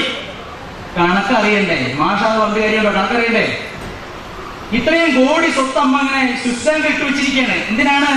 അമ്മയ്ക്ക് ഇടയ്ക്കിടയ്ക്ക് ടൂർ പോവാലോ, ഇടയ്ക്കിടയ്ക്ക് അമ്മ ഈ മാനാഞ്ചിറ മൈതാനത്ത് കാറ്റ് കൊള്ളല്ലോ, അതുപോലെ തന്നെ അമ്മ കടപ്പുറത്ത് വിട്ട് കളയും മിഠായിക്ക് വാങ്ങിക്കുന്നല്ലോ. അമ്മയുടെ ജീവിതം അങ്ങനെയാണോ? 24 മണിക്കൂറും ഞാൻ പലപ്പോഴും ആലോചിക്കാറുണ്ട്. ഒരിക്കലും ഞാൻ അമ്മയോട് വളരെ വിഷമത്തോട് അമ്മയുടെ ആശ്രമത്തിൽ പോയി തുടങ്ങിയ കാലത്ത് ഞാൻ ഉച്ചയ്ക്ക് നല്ല ഗംഭീരമായിട്ട് ഊണൊക്കെ കഴിച്ച് ആണ് ദർശനത്തിന് പോകുന്നത്. അപ്പൊ ഏകദേശം 3 മണിയായിട്ടുണ്ട് ഉച്ചയ്ക്ക് ശേഷം. അമ്മ അപ്പോഴും ദർശനം കൊടുത്തോണ്ടിരിക്കുകയാണ്, ഭക്ഷണം കഴിച്ചിട്ടേ ഇല്ല. ഞാനൊരു കൊച്ചു കുഞ്ഞിനെ പോലെ അമ്മയോട് ചോദിച്ചു, അമ്മേ ഞാൻ വയറ് നിറച്ച് ഭക്ഷണം കഴിച്ചമ്മേ. അമ്മ ഒന്നും കഴിച്ചില്ലല്ലോ. അപ്പൊ അമ്മ പറഞ്ഞു, മോനെ മക്കള് കഴിച്ചാൽ മതി, അമ്മയ്ക്കായി, ഇത് പൂർണ്ണമാണ്. ആ പൂർണ്ണ ബ്രഹ്മസ്വരൂപിണിയുടെ പേരിലാണ് നമ്മളോട് കൂടിയിരിക്കുന്നത്. അമ്മയ്ക്ക് ആരും ദേവന കൊടുക്കണ്ട. അമ്മ ഒരു നേരത്തെ ആഹാരം പോലും മര്യാദയ്ക്ക് കഴിക്കാത്ത അമ്മയെ പറ്റിയാണോ നിങ്ങൾ ഈ വൃത്തികെട്ട ഭോഗത്തിന്റെ കിടപ്പുണ്ടെന്ന് പറയുന്നത്? അപ്പൊ നീ ഒരു കാര്യം മനസ്സിലാക്കാം, രാത്രി വീട്ടിൽ നിന്ന് ഇറങ്ങി പോന്നിട്ട് നീ ചാനലിലൂടെ വിളിച്ചു പറയുമ്പോൾ നിന്റെ വീട്ടിലേക്കൊന്നും നോക്കുന്നത് നല്ലതാ. ഭോഗത്തിന്റെ കിടപ്പോടെ അപ്പൊ നിനക്ക് മനസ്സിലാവും. നിന്നോടൊക്കെ ഞാൻ മറുപടി ഉള്ളൂ. നീയൊക്കെ ഇങ്ങോട്ട് പ്രയോഗിക്കുന്ന സംസ്കാരം മാത്രമേ അങ്ങോട്ടും പറയാൻ പറ്റുള്ളൂ. നീയൊക്കെ ഇങ്ങോട്ട് തെറി പറയുക, ഞങ്ങൾ അങ്ങോട്ട് മന്ത്രം ചൊല്ലെന്ന് പറഞ്ഞാൽ അത് നടക്കുന്ന കാര്യമല്ല. വിവേകാനന്ദ സ്വാമികളോട് സ്വാമി വിവേകാനന്ദൻ ഒരിടത്ത് സംസാരിക്കുമ്പോൾ ഒരു ചെറുപ്പക്കാരനെ കണ്ടു. അദ്ദേഹം പറഞ്ഞു, അങ്ങനെയാണ് ഹിന്ദു ധർമ്മത്തിനോട് ഇത്രയധികം ശബ്ദം ഉയർത്തുന്നത്. സ്വാമിജി ചോദിച്ചു അവനോട്, എടോ തന്റെ അമ്മയെ ഒരുത്തൻ ഒരു നീചൻ ഉപദ്രവിച്ചാൽ താൻ എന്ത് ചെയ്യും? അവൻ പറഞ്ഞു, ഞാൻ അവനെ എന്ത് കയറിയെന്ന് മുഖത്തടിക്കുന്നു പറഞ്ഞു. എന്നാൽ അത് തന്നെ ഞാനും ചെയ്യുന്നു പറഞ്ഞു. ഹിന്ദു ധർമ്മം എന്റെ അമ്മയാണ്. ഇതിൽ ഓരോ ആചാരനും എനിക്ക് പരിപൂർണ്ണ പരിപാവനമാണ്.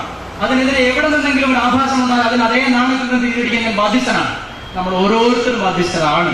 എന്ന് പറഞ്ഞാൽ നാട്ടിൽ വർഗീയ ലഹള ഉണ്ടാക്കണമെന്നോ കുഴപ്പമുണ്ടാക്കണമെന്നല്ല, അത് നമ്മുടെ പണിയില്ലല്ലോ, അതിന് നമുക്ക് അനുവാദവുമില്ലല്ലോ. അനുവാദമുള്ള ഒരു നാറാത്തല്ലേ? വെള്ളിമാടൊന്നല്ലല്ലോ, വള്ളിക്കാവിലല്ലോ. വള്ളിക്കാവിൽ രൂപം ഉണ്ടാക്കിയിട്ടുണ്ടോ? വള്ളിക്കാവില് പിന്നെ ആളുകളുടെ രൂപം ഉണ്ടാക്കിയതിൽ വെടിവെച്ച് പരിശീലിച്ചിട്ടുണ്ടോ? ഈ പരിശീലിക്കുന്നത് നിങ്ങളുടെ നോക്കിന് താഴെയാണ്. ഇതിനെപ്പറ്റിയൊന്നും ഒരു റിപ്പോർട്ട് പോലും കൊടുക്കാനുള്ള ധൈര്യം റിപ്പോർട്ടർ ചാനലിനോ മീഡിയ വണ്ണിനോ ഇന്ത്യ വിഷയമുണ്ടോ? അതോടുകൂടി വരുന്ന സമ്പത്ത് നിലയ്ക്കും ഇവർക്ക് ആരോഗ്യ ഫണ്ട് വാങ്ങിയിട്ട് പ്രവർത്തിക്കാൻ നമുക്ക് വ്യക്തമായിട്ട് അറിയാം. ഒരു ഉദാഹരണം പറഞ്ഞാല്, ഈ ചാനലിലൊക്കെ പ്രവർത്തിക്കുന്ന ഫണ്ട് പരിശോധിക്കണം. കഴിഞ്ഞ വർഷം ഡിസംബറിൽ ഒരു വാർത്ത വന്നു. ആ വാർത്ത എന്താണെന്ന് വെച്ചാൽ, ഇന്ത്യ വിഷൻ ചാനലാണ് ആദ്യം വന്നത്. കേന്ദ്ര സർക്കാരിന് കൃത്യമായി ഫണ്ട് ഫ്ലോ സ്റ്റേറ്റ്മെന്റ് സമർപ്പിക്കാത്തവരുടെ പട്ടികയിൽ മാതാ അമൃതാനന്ദമയി മഠവുമുണ്ട്. സർക്കാരിന് കൃത്യമായ വരവ് ചെലവ് കണക്ക് കാണിക്കാത്തവരുടെ പട്ടികയിൽ Mata Amritanandamayi മഠവുമുണ്ടെന്ന് India Vision channel ഒരു തട്ടങ്ങൾ തട്ടി. ഉടനെ നമുക്കൊക്കെ ആശങ്ക, ഇതെന്താ ഇങ്ങനെ വരുന്നത്? നമ്മൾ എല്ലാ വർഷവും കൃത്യമായിട്ട് റിസർവ് ബാങ്ക് ഓഫ് ഇന്ത്യയെ കണക്ക് കാണിക്കുന്ന ഹോം മിനിസ്ട്രിയുടെ കയ്യിൽ നിന്ന് പ്രശംസാപത്രം വാങ്ങുന്ന ഇന്ത്യയിലെ ഏക non government organisation Mata Amritanandamayi mission ട്രസ്റ്റാണ്. ഇവിടെയുണ്ടല്ലോ കുറെ എണ്ണം നടക്കുന്നു NGO എന്ന് പറഞ്ഞിട്ട്. ഡൽഹിയിലെ ഏതാണ്ട് 100 കണക്കിന് NGO ഒരൊറ്റ ഒന്ന് പോലും കണക്ക് കാണിക്കാറുണ്ട്. ഒരൊറ്റ ഒന്ന് പോലും. ഇതിനൊന്നും ഇതിനെ ചോദിക്കാൻ ഇവിടെ ആരുമില്ല. അപ്പോ എനിക്ക് ആശങ്കയായി. അമ്മയുടെ മഠം എല്ലാ വർഷവും കൃത്യമായി കണക്ക് സമർപ്പിക്കുന്നതാണ് കേന്ദ്ര സർക്കാരിന്. അപ്പൊ എനിക്ക് ആശങ്ക, ഇതെന്താണ് അറിയണമല്ലോ. ഉടനെ ഞാൻ ആശ്രമത്തിൽ വിളിച്ചപ്പോൾ അവർ പറഞ്ഞു, നമ്മൾ ഡിസംബർ 10 തന്നെ കൃത്യമായിട്ട് എല്ലാ കൊല്ലവും ചെയ്യുന്നത് പോലെ എല്ലാ കൊല്ലവും കൃത്യമായിട്ട് നമ്മൾ കണക്ക് സമർപ്പിച്ചിട്ടുണ്ട്. പക്ഷേ ഹോം മിനിസ്ട്രി അവരുടെ വെബ്സൈറ്റ് അപ്ഡേറ്റ് ചെയ്യാൻ മറന്നതുകൊണ്ടാണ്, വൈകിയത് കൊണ്ടാണ് ഇങ്ങനൊരു പിഴവ് സംഭവിച്ചത്. നമ്മൾ കണക്ക് സമർപ്പിച്ചു, അവരത് പ്രസിദ്ധീകരിക്കാൻ വൈകിയത് കൊണ്ട് റിപ്പോർട്ടർക്കാരത് ഒരു ആയുധമാക്കി മാറ്റി. നോക്കണം നിങ്ങൾ, അവൻ നമ്മളുടെ ഓരോന്നും നോക്കിക്കൊണ്ടിരിക്കുകയാണ്. നമ്മൾ എവിടെ പോകുന്നു, നമ്മൾ എന്ത് ചെയ്യുന്നു നോക്കിക്കൊണ്ടിരിക്കുകയാണ്. മറക്കരുത്, നമ്മുടെ ജാഗ്രത പോയാൽ നമ്മൾ പരസ്പരം അടിക്കുന്ന അവസ്ഥയിലേക്ക് എത്തും. ഭക്തന്മാരുടെ ആശങ്ക സൃഷ്ടിക്കാൻ വേണ്ടിയല്ലേ ആ റിപ്പോർട്ട് കൊടുത്തത്? അതിന് ഏഷ്യാനെറ്റ് കൊടുത്തിരുന്നു. ഉടനെ ഞാൻ ഏഷ്യാനെറ്റിലേക്കും വിളിച്ചു, ഇന്ത്യ വിഷനിലേക്കും വിളിച്ചു. ഇന്ത്യ വിഷനിൽ വിളിച്ചപ്പോ പിന്നെ സകല പോയന്മാരും പള്ളിയിലാണ്. ഉച്ച കഴിഞ്ഞ് വിളിച്ചു നോക്കി. ഉച്ച കഴിഞ്ഞ് വിളിച്ച് നിസ്കാരമൊക്കെ കഴിഞ്ഞ് വന്നപ്പോ ഞാൻ വിളിച്ചു. അപ്പോ മുമ്പിലേക്ക് റിസപ്ഷനിസ്റ്റാണ് ഫോൺ എടുത്തത്. റിപ്പോർട്ടർ ഇവിടെ ഇല്ല. ഞാൻ റിപ്പോർട്ടർ എപ്പോ വരും? 3 മണിക്ക് വരും. 3 മണിക്ക് വിളിച്ചു. ഈ ഹംഗന് കിട്ടി. അപ്പോ പറയാണ്, അത് ഞങ്ങൾ നോക്കിയില്ല. ഞങ്ങളൊന്നും നോക്കണം, നോക്കാതൊരു വാർത്ത കൊടുക്കാൻ നിങ്ങളോട് ആരാ പറഞ്ഞത്? ഈ രാജ്യത്തെ ഹോം മിനിസ്ട്രി അവർ കണക്ക് സ്വീകരിച്ച് പ്രസിദ്ധീകരിക്കാൻ വൈകിയതിന്റെ പേരിൽ അമ്മയാണ് കുറ്റപ്പെടുത്തും. നിങ്ങൾ ഏതായാലും മാന്യത ഉണ്ടെങ്കിൽ, മാധ്യമ ഘടകമോ മാന്യത ഉണ്ടെങ്കിൽ നിങ്ങൾ ആ വാർത്ത തിരുത്തി മാപ്പ് പറയണം എന്ന് പറഞ്ഞു. ശരിയെന്ന് പറഞ്ഞാൽ ഫോൺ വിളിച്ചു. അപ്പൊ ഒരു കാര്യം ഞാൻ ഓർമ്മിപ്പിച്ചു, കാസർഗോഡുള്ള ഏതാനും കള്ളപ്പണക്കാരുടെ പൈസ കൊണ്ടാണ് ഇന്ത്യ വിഷൻ പ്രവർത്തിക്കുന്നതെന്ന് ഞങ്ങളോട് പറഞ്ഞാലോ എന്ന് ഞാൻ ചോദിച്ചു. കാസർഗോഡുള്ള ഏതാനും കള്ളപ്പണക്കാരുടെ കയ്യിലെ പൈസ കൊണ്ടാണ് ചാനൽ നടത്തുന്നുള്ള വാർത്ത പുറത്തുവിടാത്തതെന്നാന്ന് ചോദിച്ചു. അയാൾ ഫോൺ കട്ട് ചെയ്തു. വാർത്തയ്ക്ക് ഇന്നേ വരെ ഇന്ത്യ ആവശ്യം മാപ്പ് ചോദിച്ചിട്ടില്ല. അത് അവരുടെ ശീലമല്ല. ആരെങ്കിലും തെറി വിളിക്കുക, തെറ്റായി പോയി ചെയ്തെന്ന് അറിഞ്ഞാൽ പോലും മര്യാദയോടുകൂടി മാപ്പ് പറയാനിരിക്കുക എന്നത് ഈ മാധ്യമങ്ങളുടെ ധർമ്മമാണെങ്കിൽ ഇതിനെ ധർമ്മം എന്നല്ല വിളിക്കേണ്ട, മാധ്യമ അധർമ്മം എന്നാണ് വിളിക്കേണ്ടത്. ഇത് മാധ്യമ ധർമ്മമല്ല, മാധ്യമ അധർമ്മമാണ്, മാധ്യമ ആഭാസമാണ്. ഇത് മനസ്സിലാക്കാൻ കഴിവുള്ളവരാണത്. അമ്മയുടെ കുടുംബം, ഈ പുസ്തകത്തിൽ എഴുതിയിരിക്കുന്ന അമ്മയുടെ കുടുംബം കോടിക്കണക്കിന് സ്വത്തുണ്ടാക്കി എന്ന് പറയുന്നു. അമ്മയുടെ കുടുംബത്തിലെ എല്ലാവരെയും തന്നെ വ്യക്തിപരമായി നല്ല പരിചയമുള്ള ആളാണ് ഞാൻ. അമ്മയുടെ ചേച്ചി കസ്തൂരി അമ്മ, പണ്ട് കാലത്ത് അമ്മ ഒരു കുടിലിൽ ദർശനം കൊടുത്തുകൊണ്ട്, അന്ന് കാലത്ത് 100 പേര് വരുമായിരിക്കും അമ്മയുടെ അടുത്ത്, ആരും അറിയപ്പെടാത്തൊരു കാലം. അമ്മയുടെ ചേച്ചി പിന്നെ പോളിടെക്നിക്കിൽ പഠിച്ചുകൊണ്ടിരിക്കുന്ന കാലം. അവര് ഒരു ദിവസം വള്ളിക്കാവ് ജംഗ്ഷനിൽ ബസ് ഇറങ്ങിയപ്പോൾ കുറെ യുക്തിവാദികൾ കൂടി നിന്നുകൊണ്ട് തെറി വിളിക്കുകയാണ്, അമ്മയെ കളിയാക്കുകയാണ്. കൃഷ്ണന്റെ അനിയത്തി പോകുന്നു കളിയാക്കുകയാണ്, കൃഷ്ണന്റെ ചേച്ചി പോകുന്നു പറഞ്ഞു. ഇത് കേട്ടിട്ട് വിഷമിച്ച് മനം നൊന്ത് ആശ്രമത്തിലെത്തിയ കസ്തൂരി അമ്മ ദർശനം കൊടുത്തിട്ടുണ്ടെങ്കിൽ അമ്മയുടെ അടുത്ത് ഓടിപ്പോയി.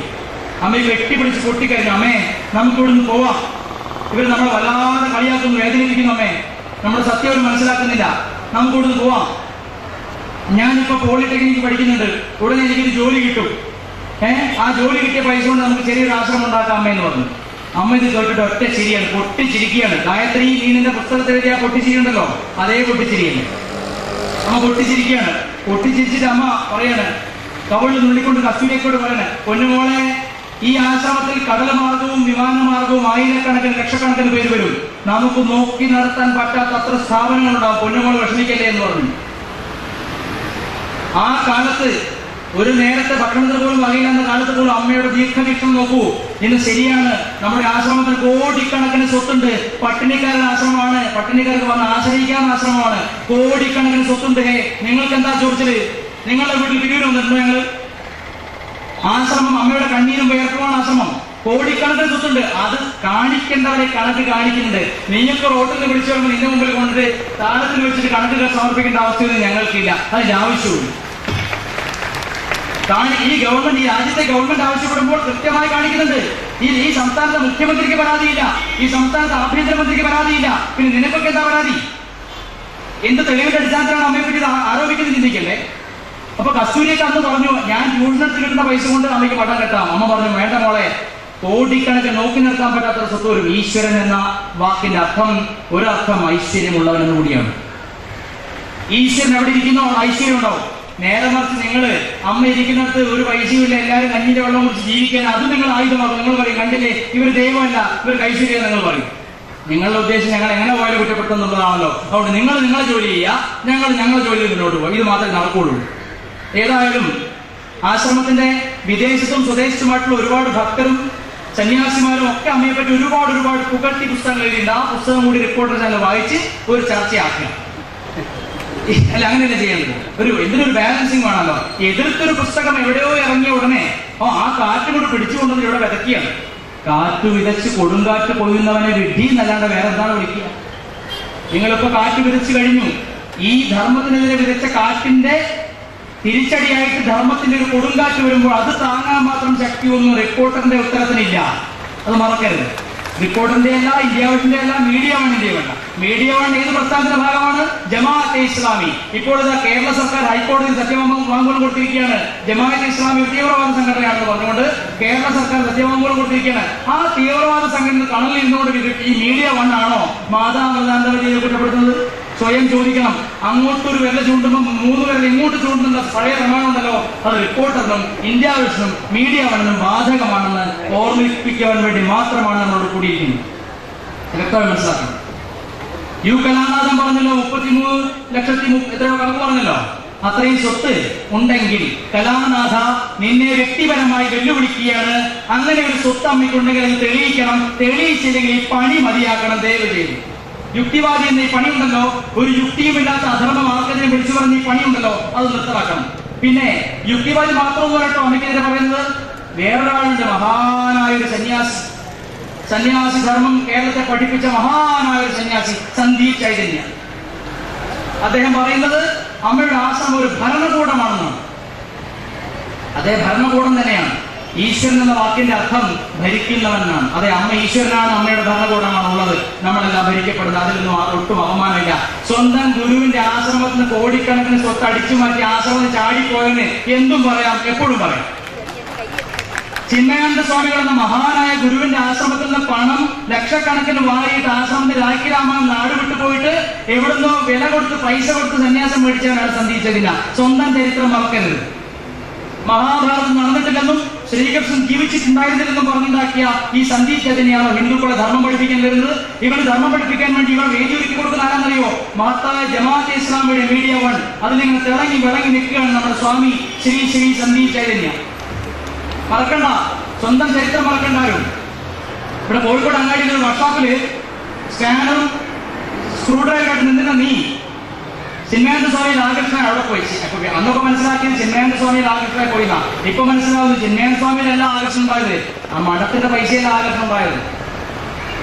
പരിപാടികൾ നടത്തും, ഗീതാ ജ്ഞാനയജ്ഞങ്ങൾ നടത്തും, കോടികൾ സമ്പാദിക്കും. അപ്പൊ അവര് പറഞ്ഞു, നിങ്ങൾ ആശ്രമത്തിലെ സന്യാസിയില്ലേ, ആശ്രമത്തിലേക്ക് കെട്ടേണ്ട പൈസയാണത്, നിങ്ങൾക്ക് എന്തിനാ പൈസ? അയ്യോ അത് പറ്റില്ല, എനിക്ക് ഒരുപാട് പോയി, എനിക്ക് ഒരുപാട് ഭക്ഷണം കഴിക്കണം, അതുകൊണ്ട് ഞാൻ എങ്ങനെ ആവുന്നത്.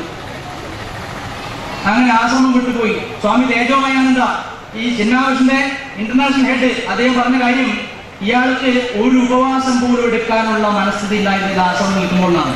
അവനാണോ അമ്മയെ കുറ്റം പറയുന്നത്? നമ്മളെന്താ ഉണ്ടായിരിക്കുന്നത്? ഈ സന്ധി ചൈതന്യാണോ അമ്മയെ തല പഠിപ്പിക്കാൻ വരുന്നത്? അങ്ങനെയെങ്കിൽ ചോദിക്കട്ടെ, സന്ധി ചൈതന്യ, നിങ്ങളുടെ ദൂരദർശന്റെ പരിപാടിയിലെ അമ്മയടക്കമുള്ള ഒരുപാട് മഹാത്മാക്കളുടെ പടം കാണിച്ചിരുന്നുള്ള പരിപാടി തുടങ്ങുന്നതിന് മുമ്പ് അന്ന് അറിയില്ലായിരുന്നു അമ്മ ഭരണകൂടാന്ന്? ഇതേ സന്ധി ചൈതന്യ കാണിച്ചല്ലോ, അമ്മയുടെ ഫോട്ടോ കാണിച്ചാണല്ലോ. അല്ല, അതെന്താ അറിയോ? ഭക്തന്മാരെ ആകർഷിക്കാനുള്ള ഒരു പരിപാടിയാണ്. ഇങ്ങോട്ട് എത്തിക്കഴിഞ്ഞ പിന്നെ ഒരു നന്നാക്കാനോ? അമ്മയുടെ ഭക്തന്മാരെ എന്റെ കൂടാരത്ത് എത്തിക്കഴിഞ്ഞാൽ എനിക്ക് നന്നാക്കാമെന്നാണ് ചിന്തിച്ചില്ല. അതുകൊണ്ട് ചിന്തിക്കുന്ന ഒരുപാട് പേരുണ്ട് കേട്ടോ, അത് യാഗക്കാരായാലും യോഗക്കാരായാലും. അമ്മയുടെ ഫോട്ടോ വെച്ചിട്ട് അമ്മയുടെ ഭക്തന്മാരെ അങ്ങോട്ട് കൊണ്ട് നന്നാക്കാൻ ചിന്തിക്കുന്നുണ്ട്. അത് തൽക്കാലം വേണ്ട, ആ ചെപ്പടി വിജയൊക്കെ കയ്യിൽ വെച്ചാൽ മതി. അമ്മ നമുക്ക് പകർന്നു നിന്നത് സ്നേഹത്തിന്റെയും ത്യാഗത്തിന്റെയും മന്ത്രമാണ്. പിന്നെ ഒരു കാര്യമുണ്ട്, നമ്മുടെ ധർമ്മം ശ്രീകൃഷ്ണ ധർമ്മമാണ്. അധർമ്മം നടക്കുന്നിടത്ത് കൈ കെട്ടി നോക്കി നിൽക്കാൻ ഭഗവാൻ പറഞ്ഞിട്ടില്ല. അർജുനോട് പറഞ്ഞു, അർജുന, കർണൻ അരക്കില്ലം ചൂടുമ്പോൾ അവിടെ ഉണ്ട്, ധൃതരാഷ്ട്ര ആലിംഗനം ചെയ്യുമ്പോൾ കർണനോടുണ്ട്, പാഞ്ചാലിയ വസ്ത്രാക്ഷരം ചെയ്യുമ്പോൾ കർണനോടുണ്ട്. കർണൻ കൈയടിച്ച് ചിരിക്കുക മാത്രമാണ് ചെയ്തത്. ഇപ്പോൾ എവിടുന്ന് വന്നു കർണൻ ധർമ്മബോധം? അതുകൊണ്ട് കൊടുത്തു അർജുന പണിയാ പറഞ്ഞത്. അപ്പൊ നമ്മളെല്ലാവരും അർജുനന്മാരായിക്കൊണ്ട് അമ്മയ്ക്കെതിരെ നടക്കുന്ന ഈ ഗൂഢാലോചനയ്ക്കെതിരെ ശക്തമായി പ്രതികരിക്കണം. അമ്മയുടെ കുടുംബം അമ്മയുടെ ആശ്രമത്തിൽ നിന്ന് ഒരു ചില്ലി കാശ് പോലും എടുത്തിട്ടില്ലെന്നത് 100% സത്യമാണ്. നിങ്ങൾക്ക് ആർക്കും അന്വേഷിക്കാം. ഇനിയെങ്കിലും അമ്മയുടെ കുടുംബത്തെ വേട്ടയാടുന്ന വൃത്തികെട്ട പണി എല്ലാവരും നിർത്തുന്നത് നന്നായിരിക്കും. കാരണം ശ്രീകൃഷ്ണന്റെ അമ്മയും അച്ഛനെയും നമ്മൾ എത്ര ആരാധിക്കുന്നു, വസുദേവരെയും ദേവകിയെയും നമ്മൾ എത്ര ആരാധിക്കുന്നു. എന്തുകൊണ്ട് ദമയന്തി അമ്മയും സുഗുണസേനെ നമ്മൾ ആരാധിക്കുന്നില്ല? തെറ്റാണത്. അവര് ഈ ദിവ്യാത്മാവിനെ, ഈ അവതാരത്തിന് ജന്മം നൽകിയ മഹാപുരുഷന്മാരാണ് രണ്ടുപേരും. അവരെയും കൂടി ആദരിച്ചേ പറ്റൂ. അവരുടെ കുടുംബം അമ്മയുടെ ആശ്രമത്തിൽ പണം അടിച്ചു മാറ്റിയെന്ന് പറഞ്ഞുണ്ടാക്കുന്നവര് 1000 ജന്മത്തേക്കുള്ള പാപമാണ് സമ്പാദിക്കുന്നത്. അത് ആരായാലും ശരി. അത് അകത്തും പുറത്തുനിന്ന് പറയുന്നവരുണ്ട്. അകത്തുനിന്ന് പറയുന്നവൻ തെറ്റാണ് ചെയ്യുന്നത്, പുറത്തുനിന്ന് പറയുന്നവൻ തെറ്റാണ് ചെയ്യുന്നത്. തുറന്നു പറയാം. അപ്പൊ നമ്മുടെ ആശ്രമത്തില് ട്രസ്റ്റും അമ്മയോട് നേരിട്ട് പറഞ്ഞു, മോനെ, എല്ലാ സന്യാസിമാരും, രമണ മഹർഷി ആയിക്കൊള്ളട്ടെ, രവിശങ്കർ ആയിക്കൊള്ളട്ടെ, ആരുമായിക്കൊള്ളട്ടെ, അവരവരുടെ സ്വന്തം കുടുംബത്തിന്റെ പേരിലാണ് ട്രസ്റ്റ് എഴുതി വെച്ചത്. അമ്മ ഈ രാജ്യത്തിന്റെ സന്യാസ പരമ്പര നിലനിൽക്കട്ടെ എന്ന് കരുതി ത്യാഗികൾക്ക് വേണ്ടി ഉണ്ടാക്കിയ ആശ്രമമായതുകൊണ്ട് സന്യാസിമാരുടെ പേരിലാണ് എല്ലാം എഴുതി വെച്ച. ട്രസ്റ്റും കൂടെ സന്യാസിമാരാണ്. ഒരൊറ്റ കുടുംബക്കാരനെ പോലും എടുത്തിട്ടില്ല. അമ്മയുടെ സ്വന്തം അനുജൻ അമ്മയുടെ പ്രവർത്തനങ്ങൾ ആകർഷണമായിട്ട് നമ്മുടെ ഏറ്റവും ഇളയ അനിയൻ സന്യാസിയാണെന്ന് ആഗ്രഹിച്ച് അമ്മയോട് ചോദിച്ചു, അമ്മയെ ഞാൻ ചേർന്നോട്ടെ ആശ്രമത്തിൽ. അമ്മ പറഞ്ഞു, വേണ്ട മോനെ, അത് അപവാദങ്ങൾക്ക് വഴിതെളിക്കും, സ്വന്തം കുടുംബത്തിന് ആളെ ട്രസ്റ്റ് എടുക്കാൻ പറ്റില്ല. അമ്മ പറഞ്ഞു, നീ ശിവഗിരി മഠത്തിൽ പോ, അവിടുന്ന് പഠിക്കുന്നു. ഒരുപാട് വിഷമിച്ച് അദ്ദേഹം ശിവഗിരി മഠത്തിൽ പോയിട്ട് പഠിക്കുന്ന കാലത്ത് അദ്ദേഹം ഒരു കവിത എഴുതി. അമ്മേ, ദൂരത്തായ മണിയച്ച കേൾക്കുമ്പോൾ എന്റെ നെഞ്ച് തകർന്നു പോവാണെന്ന അർത്ഥമെന്ന രീതിയിൽ ഒരു കവിത എഴുതി. സ്വന്തം അനുജനെപ്പോഴും ആശ്രമത്തിൽ എടുക്കാതെ ട്രസ്റ്റിൽ നിന്ന് അകറ്റി നിർത്തിയ അമ്മയെ പറ്റിയാണോ നിങ്ങൾ അപവാദം പറയുന്നത്? അമ്മ അമ്മയുടെ വ്യക്തിപരമായ പേരിലല്ല എഴുതി വെച്ചിട്ടുള്ളത്, സന്യാസിമാരുടെ ത്യാഗികളുടെ പേരിലാണ് എഴുതി വെച്ചിട്ടുള്ളത്. എല്ലാം വിട്ട് വീട്ടിൽ നിന്ന് ഇറങ്ങി വന്ന സന്യാസിമാർക്ക് വേണ്ടിയുള്ള മഠമാണിത്, സന്യാസാശ്രമമാണിത്. ഒരു പക്ഷേ ശങ്കരാചാര്യർക്ക് ശേഷം ഏറ്റവും പ്രബലമായ മഹത്തായ ത്യാഗികളുടെ സംഘടനയാണ് മാതാ അമൃതാനന്ദമയി മഠം. യാതൊരു സംശയമില്ലാത്ത കാര്യത്തിൽ. അതുകൊണ്ട് അമ്മയുടെ ആശ്രമത്തിനെതിരെ വരുന്ന ഈ ഓരോ ആരോപണത്തിന് പിന്നിൽ ഒരു കുരിശോ ഒരു ചന്ദ്രക്കലയോ തെളിഞ്ഞു കാണുന്നുണ്ട് നമ്മൾ. ഒരു സംശയമില്ലാത്ത കാര്യത്തിൽ അമ്മയുടെ ആശ്രമത്തിനെതിരെ വരുന്ന ഓരോ ആരോപണത്തിന് പിന്നിൽ ഒരു കുരിശിന്റെയോ ഒരു ചന്ദ്രക്കലയുടെ ഒരു കനം നമ്മൾ കാണുന്നുണ്ട്. അത് നിർത്തുന്നതാണ് എല്ലാവർക്കും നല്ലത്. ഈ രാജ്യത്തെ വിഘടനവാദത്തിലേക്കും വർഗീയതയിലേക്കും നയിക്കുന്ന പ്രവർത്തികളിൽ നിന്ന് എല്ലാവരും വിട്ടുനിൽക്കുകയാണെങ്കിൽ അതായിരിക്കും ശോഭനമായ ഭാവി നമുക്കുണ്ടാക്കുക. ആശ്രമം ഏതായാലും ഒരക്രമത്തിനും ആഹ്വാനം ചെയ്യാറില്ല, ഒരിക്കലും ചെയ്തിട്ടുമില്ല. പിന്നെ ഇവർ ചോദിക്കുന്ന, ഫേസ്ബുക്കിൽ ചോദിക്കുന്ന ചോദ്യം, സുധാമണി എന്ന മുക്കുവ സ്ത്രീ എങ്ങനെ വലിയ മാതാമൃതാനന്ദമയി എന്നാണ്. അതിന് ഉത്തരമാണെങ്കിൽ മഹാഭാരതം വായിച്ചു നോക്കണം. വ്യാസൻ എന്ന മുക്കുവ സ്ത്രീയുടെ പുത്രനെ വ്യാസാചാര്യൻ ചോദിച്ച നിന്നോടൊക്കെ എന്താ മറുപടി പറയും? വ്യാസാചാര്യൻ മുക്കുവ സ്ത്രീയുടെ മത്സ്യഗന്ധിയുടെ പുത്രനല്ലേ? അപ്പൊ ജാതി പറഞ്ഞു പോലും അമ്മയെ ആക്ഷേപിക്കുന്നതിന്റെ പിന്നിൽ വളരെ സൂക്ഷ്മമായ കൈകളുള്ളത് വ്യക്തമാണ്. അതുകൊണ്ട് ഇതെല്ലാം വളരെ അറിഞ്ഞുകൊണ്ടാണ് നമ്മൾ ഓരോരുത്തരും ഇരിക്കുന്നത്. മാതാ അമൃതാനന്ദമയ ദേവിയുടെ പേരിൽ അമ്മയുടെ അടുത്ത് വന്ന് എത്ര പേര് മദ്യപാനം നിർത്തി, എത്ര കുടുംബങ്ങൾ സുഖമായി ഉറങ്ങുന്നു, എത്ര കല്യാണങ്ങൾ നടന്നു പോകുന്നു, എത്ര വിവാഹമോചനങ്ങൾ ആളുകളെ രക്ഷിക്കുന്നു, എത്ര ആളുകളെ ജീവിതത്തിന്റെ ശാന്തിയുടെ തീരത്തേക്ക് അമ്മ വലിച്ചടുപ്പിച്ചിട്ടുണ്ട്. ഇതെല്ലാം മറന്നുകൊണ്ട് നിങ്ങൾ നടത്തുന്ന ഈ ആഭാസ നാടകമുണ്ടല്ലോ, ഇതിന്റെ പേര് മാധ്യമധർമ്മമെന്നല്ല, മാധ്യമ അധർമ്മമെന്നും മാധ്യമ ആഭാസമെന്നുമാണെന്ന് ഒരിക്കൽ കൂടി ഓർമ്മിപ്പിക്കുകയാണ്. ഇനിയെങ്കിലും ഇത് നിർത്താൻ നിങ്ങൾ തയ്യാറാവുന്നുവെങ്കിൽ ഞങ്ങൾ നിങ്ങളോടൊപ്പം ചേർന്ന് അമ്മയുടെ പ്രവർത്തനം മുന്നോട്ട് കൊണ്ടുപോകാൻ തയ്യാറാണ്. നിങ്ങൾ ഞങ്ങളുടെ കൂടെ ഇല്ല എങ്കിൽ നിങ്ങളെ പൂർണ്ണമായും തിരസ്കരിച്ചുകൊണ്ട് നിയമത്തിന് മുന്നിൽ കൊണ്ടുവന്നുകൊണ്ട് ഞങ്ങൾ അമ്മയുടെ മക്കൾ അമ്മയുടെ പാദത്തോട് ഒട്ടിയൊട്ടി വീണ്ടും വീണ്ടും നിൽക്കുകയുള്ളൂ. നിങ്ങൾ ഇതല്ല, ഇതിന്റെ 1000 ഇരട്ടി ശക്തിയുള്ള ഒരു ബോംബൂടെ പൊട്ടിച്ചാലും അമ്മയുടെ മക്കൾ തകരുകയില്ല എന്ന് വ്യക്തമായി പറയാൻ ആഗ്രഹിക്കുകയാണ്. എനിക്ക് അല്പസമയം കൂടി തന്നിട്ടുണ്ട്, അതുകൊണ്ട് ഞാൻ പറയുകയാണ്. എല്ലാവരും ഉപവാസം ഇരിക്കുകയാണ്, വിഷമിക്കരുത്. ഈ പറയുന്നൊന്നും വികാരത്തിനോട് പറയുന്നല്ല. എത്രയോ കാലത്ത് അമ്മയുടെ കൂടെ ഉള്ള അനുഭവം കൊണ്ടും വിചാരം കൊണ്ടും ദൃഢമായ മനസ്സാണ് നമുക്ക് ഓരോരുത്തർക്കും ഉള്ളത്. ആരെങ്കിലും ഉമ്മാക്കിയായിട്ടൊന്നും പേടിക്കുന്ന മനസ്സല്ലാമാണ് മക്കളുള്ളത്. പിന്നെന്താണ്, ശാന്തമായി സംസാരിക്കുന്നവർ എപ്പോഴും എല്ലാവർക്കും ഒരു പുച്ഛമാണ്. റിപ്പോർട്ടർ ചാനലുകാര് രാഹുൽ ഈശ്വർ വളരെ ശാന്തമായി കാര്യങ്ങൾ പറയാൻ തുടങ്ങിയപ്പോൾ അവർ മ്യൂട്ടാക്കുകയാണ് ശബ്ദം. എന്തുകൊണ്ടാണ്? ഇവിടെ നമ്മുടെ സാഹിത്യത്തിൽ പറയും നിശബ്ദരായിരിക്കുന്നവരും നിശബ്ദരാക്കപ്പെട്ടവരും ഉണ്ട് സമൂഹത്തിൽ. നിശബ്ദരാക്കപ്പെട്ടവരുടെ ശബ്ദമായി മാറാൻ നമുക്ക് കഴിയണം. കാരണം ഈ മ്യൂട്ട് ചെയ്യാനുള്ള കലാപരിപാടി ഉണ്ടല്ലോ, അത് തനിക്ക് പിടിക്കാതെ വരുമ്പോൾ, നമ്മുടെ ചാനലിൽ പിടിക്കാതെ വരുമ്പോഴാണല്ലോ മ്യൂട്ട് ചെയ്യുന്നത്. റിപ്പോർട്ടർ ചാനലിൽ രാഹുൽ ഈശ്വർ പറഞ്ഞ ഓരോ കാര്യത്തെയും മറുപടി പറയാനാവാതെ കുഴങ്ങിയവര് അദ്ദേഹത്തെ നിശബ്ദനാക്കാനാണ് ശ്രമിച്ചത്. ഒരു രാഹുൽ ഈശ്വറിനെ ഒരു ചാനലിൽ വെച്ച് നിങ്ങൾക്ക് നിശബ്ദരാക്കാൻ കഴിഞ്ഞേക്കാം. പക്ഷേ 1000 ലക്ഷക്കണക്കിന് അമ്മയുടെ മക്കൾ, അമ്മയല്ലാതെ മറ്റൊരു ഈശ്വരനില്ലാത്ത കോടിക്കണക്കിന് മക്കളെ നിങ്ങൾക്ക് നിശബ്ദരാക്കാൻ കഴിയുമോ എന്ന് സ്വയം ചോദിച്ചു നോക്കണം. സാധിക്കില്ല എന്ന് ശക്തമായ സന്ദേശമാണ് ഈ ഉപവാസ യജ്ഞം. ഇന്നൊന്ന് പറയാനുള്ളത്, ഗായത്രി അവളുടെ പുസ്തകത്തിൽ എഴുതിയിരിക്കുകയാണ്, അമ്മയുടെ പ്രഥമ ശിഷ്യനുമായിട്ട് വളരെ മോശമായ ബന്ധത്തിലാണ്.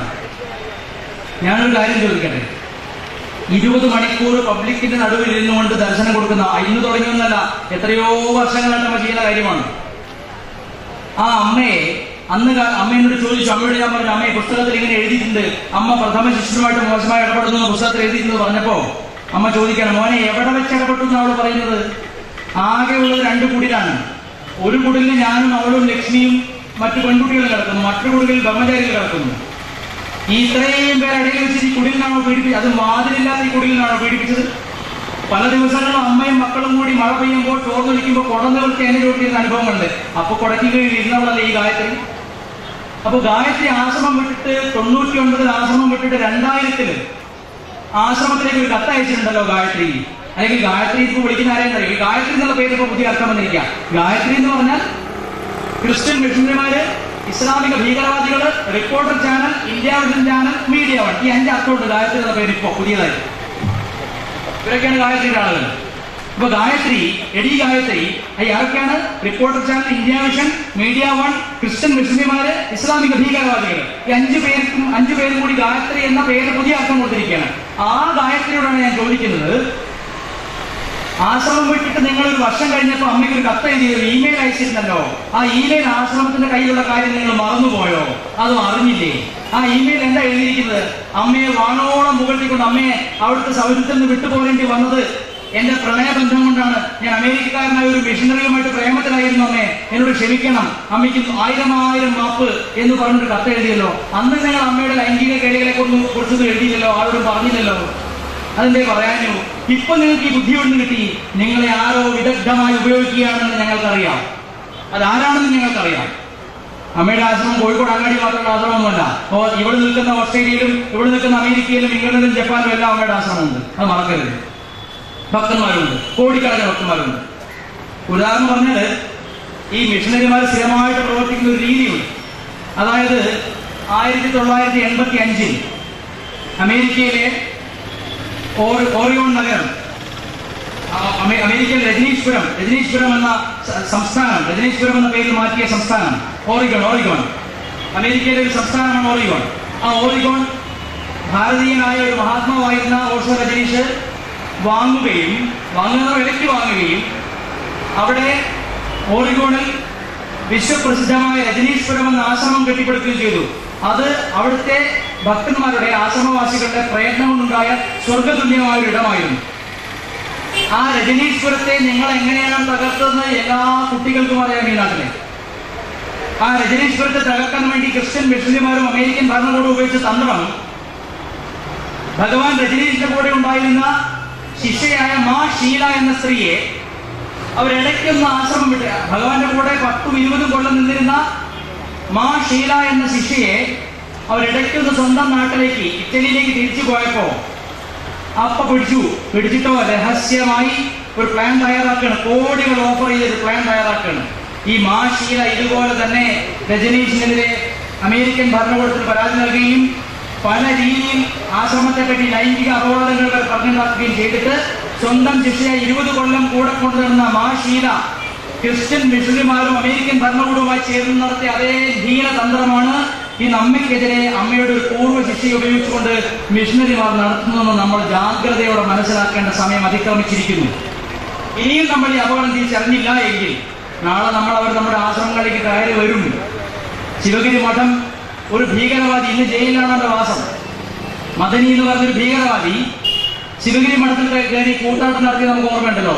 ഈ കൂട്ടാട്ടം മാതാ അമൃതാനന്ദമേ നടത്താനാണ് നിങ്ങളുടെ ഭാവമെങ്കിൽ തൽക്കാലം അവിടെ നിർത്തത്തെ, ബാക്കി പറയുന്നില്ല. ഇത് ശിവഗിരി മഠത്തിൽ നിങ്ങൾ ചെയ്യേണ്ട കാര്യമൊന്നുമില്ല. സാക്ഷാൽ ശ്രീനാരായണ ഗുരുദേവന്റെ മഠത്തിൽ പീഡിപ്പിക്കാനും പേര് നടത്തിയ കൂട്ടാട്ടത്തെ ന്യായീകരിക്കുന്ന മീഡിയവൻകാരാ, റിപ്പോർട്ടർകാരാ, ഇന്ത്യ വിഷൻകാരാ, നീ ആ സ്വപ്നം സഫലീകരിക്കാനാണോ ഗായത്രിയെ കൂട്ടുപിടിച്ചിരിക്കുന്നത്? എങ്കിൽ നിനക്ക് തെറ്റിപ്പോയി. അമ്മ ആരാണെന്ന ശക്തി, ആ സ്നേഹത്തിന്റെ ശക്തി എന്താണെന്ന്, ആ ത്യാഗത്തിന്റെ മഹിമ എന്താണെന്ന് നീ ഞങ്ങളിൽ നിന്ന് വരും കാലങ്ങളിൽ പഠിക്കേണ്ടി വരും എന്ന് നിന്നെ ഓർമ്മപ്പെടുത്തുകയാണ്. യാതൊരു സംശയവുമില്ല. ശിവഗിരി മഠത്തിലെ സന്യാസിമാർ ഓടിപ്പോയതുമാതിരി ഞങ്ങൾ ഓടിപ്പോയി. അടികൊണ്ട് ചാവാനാണ് ഞങ്ങളുടെ ഗതിയെങ്കിൽ അമ്മയുടെ നാമം ജപിച്ചുകൊണ്ട്, ഓം അമൃതേശ്വരി നാമം ജപിച്ചുകൊണ്ട് അവിടെ കിടന്ന് മരിക്കാൻ തയ്യാറായ ലക്ഷക്കണക്കിന് മക്കൾ അമ്മയ്ക്കുണ്ട്. അത് സമ്പത്ത് കൊണ്ടുണ്ടാക്കിയതല്ല, കഞ്ചാവ് കൊണ്ടുണ്ടാക്കിയതല്ല, ചെല്ലും ജനലും കൊണ്ടുണ്ടാക്കിയതല്ല. ത്യാഗത്തിന്റെ വിലയാണത്. അമ്മ ഞങ്ങളെ പഠിപ്പിച്ച, രാവും പകലും അമ്മ ഉറക്കമൊഴിഞ്ഞ് ഞങ്ങളെ പഠിപ്പിച്ച ത്യാഗത്തിന്റെ വില കാണിക്കാൻ അവസരം കിട്ടിയാൽ അർജുനനെ പോലെ, പാഞ്ചാലിയെ പോലെ എത്ര അവഹേളിതരായാലും ഞങ്ങൾ ഈ യുദ്ധകാലത്ത് നിന്ന് പിന്തിരിഞ്ഞോടുകയില്ല എന്ന് ഒരിക്കൽ കൂടി ഓർമ്മിപ്പിച്ചുകൊണ്ട് എന്റെ ഈ എളിയ വാക്കുകൾ ജഗദീശ്വരെ അമ്മയുടെ പാദപത്മങ്ങൾ സമർപ്പിച്ചുകൊണ്ട് തൽക്കാലം നിർത്തുന്നു. ഓം നമഃ ശിവായ.